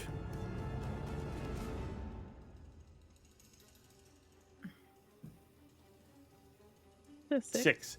1 success, 1 fail. But I'm assuming you guys give them the healing potion? Yeah. Okay. You guys do that, and you are once and for all today out of combat. Wow. Holy I'm so sorry. Leo, what happened? You have 1 gem worth 5,000. You've So got that's so good. much money. I hope it was worth it. Oh dear, I'm so sorry. You guys open up this room Oh. and find inside Nundro, who is unconscious but alive. Later on, Rafta and Sildar and Gundren will come running in here. They're alive? They will look at the rubble and assume that something horrible happened, but they are glad you were all safe. Gundren laments the destruction of the statue, but is relieved that you guys are all alive, relieved that Nundro is alive. Rafta celebrates as they hold Nundro close and gives them some healing. You guys stand victorious over this cave. Nundro and let me just pulling this back. Nundro and Sildar and Rafta tell you about their journey.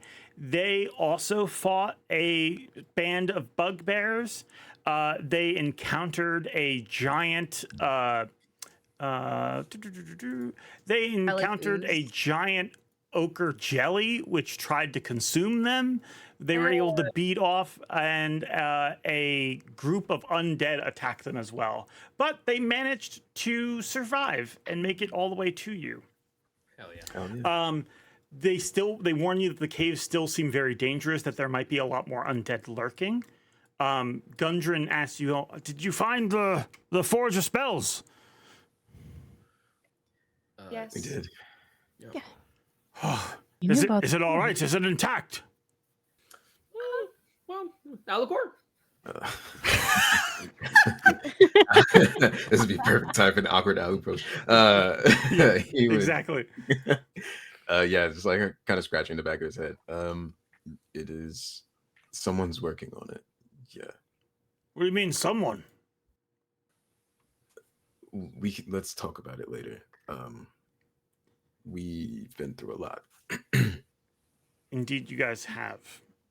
There's a lot of potential questions to still ask each other as you have there's some drama between all of you, some memories that have been churned up, and a lot more to figure out about this larger threat that may lurk over Phandelver. But you guys are victorious. You make it out of Wave Echo Cave. I will assume you inform Gundren and Sildar, and you guys ride off into the sunset, or the sunrise rather, as the new day begins. You ride back to Phandalin.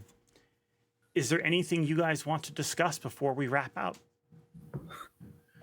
I'll say, perhaps at some point in the conversation or in the leaving or whatever it might have been, I don't know if perhaps when Penny said to Valandor, like, you were blonde, like you said it out loud. I personally interpret it as like you were just saying that to me and you weren't saying it out loud, but I'll let you decide.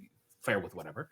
Yeah. But at some point, in the hopes that, like, hey, everything's just between Penny and I, and nobody really knows anything else that I don't want to disclose right now, I'll sort of walk up to her and I'll go, look, I don't know what any of this has in store for you, and perhaps there is some part of this blight that is also afflicting me. And then at that point, now you're definitely not alone, because we'll just have to struggle with this all together. And perhaps, and just kind of like coy and like with a wink and a nod, just kind of like and I don't know, perhaps maybe Alacor doesn't burn me alive. It's a bad joke. And as in that nervousness, I reach into my pocket. I guess I feel something, but I'm also going to like pull out a very tarnished and like pieces of it missing, a Harper's pin. And then I pass it, I give it to you. I'm like, for your bravery and for enduring everything you've endured thus far. That's what I use when I had nightmares.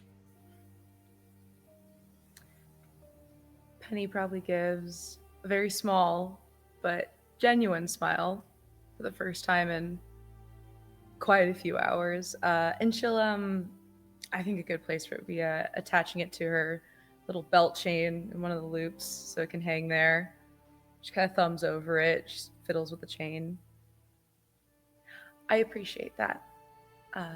Leo has helped a lot, but it's very hard for someone to understand a part of themselves changing and they had no say in the matter. And I'm also here for you if you want to talk. You should check your pocket again. And she will follow after Leo quite quickly.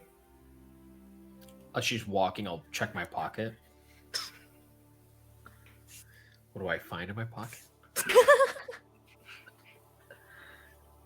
George, where's my weird little fucked up? Where's my little fucked up? Where's my little fucked up guy? Yeah, 1 second. You find Phandelver. Yep, more George trumpets to close us out. Here we go. I haven't even finished typing it yet. Here it is. It's trumpets of victory.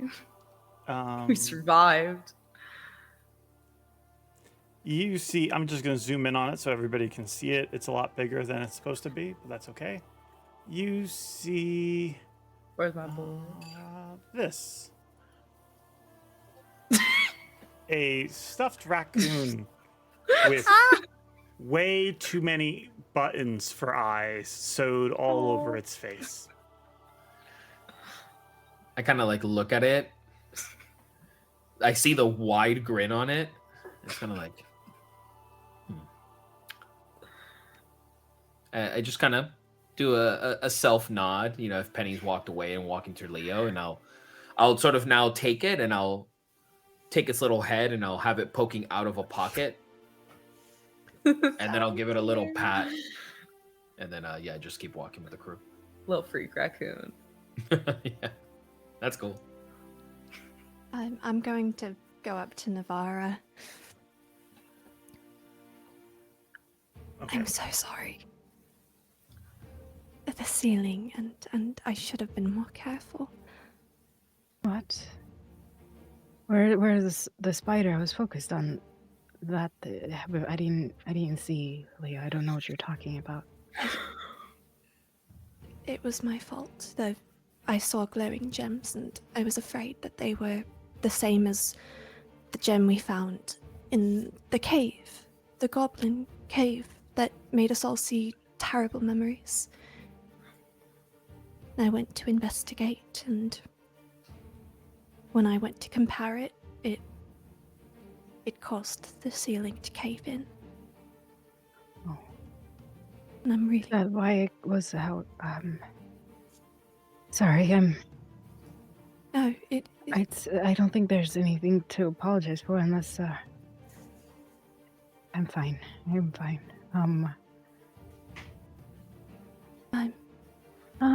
Who healed me? It was just a potion. Oh. I believe Val gave it to you. Oh, that's kind. I'll return you and Val their potions when we're back in town, but thank you. And again, no apologies. I'm okay.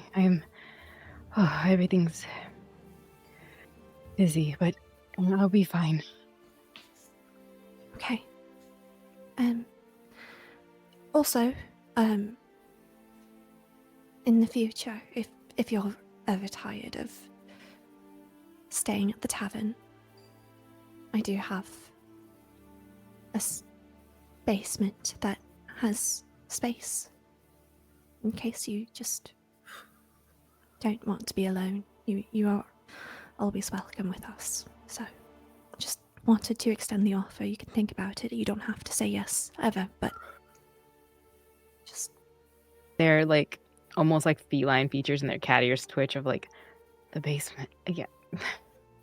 It has a bit of light. It has natural light. It's one of those like slightly above ground basements. It's not just in the dark, but can make it cozy.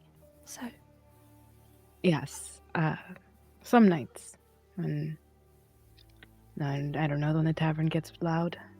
Okay, that would be a great respite to return to. Of course.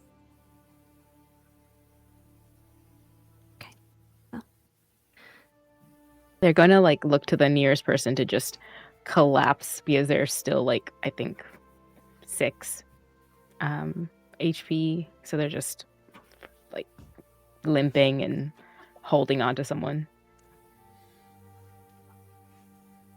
You guys came here with 2 wagons, hoping to bring back both Nundro and Thurden, but you guys ride back. Nundro sort of like stirs awake as Rafta greets him. And you ride along off to the town of Phandelver. That is it for our adventure today. Next time we play, you guys will be in Phandelver. You have a bunch of money. You have we do. A bunch of So much money, drama and baggage to work through. And no, I'll we're gonna be pretend honest, it's fine. I have very few plans for next session, so I'm leaving it open to you all. If you have something you want to prepare for and do, let me know. and we can make sure we have time for that next week. I know today was a really long one. Thank you all for watching. We really appreciate it. That is going to be all for us today, but we are going to be back here. We are going to be back here very soon on Wednesday for the brand new season of yep, one more out the door. There we go. Brand new season of Fears and Fortunes, season 3. Yeah. The party, the last they left off, they had been bamboozled by the latest ghost they are hunting, a mysterious entity known as the Puppet Mistress, and it seems like the king may have been killed or kidnapped. We're not sure, and we will find out next session, which will be this Wednesday, 9 p.m., with, of course, the Crit Award-winning Meadow, Howdy Love Darlin' with us. Can't wait to see, and join us for that. Thank you for those who donated today. We greatly appreciate it. All those donations go to help us make more of this show.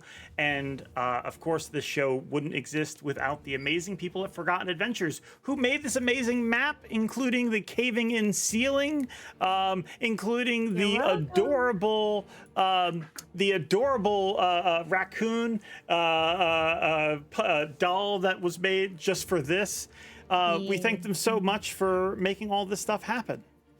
That is it for us, and we will see you all next time. Bye. Bye. Bye.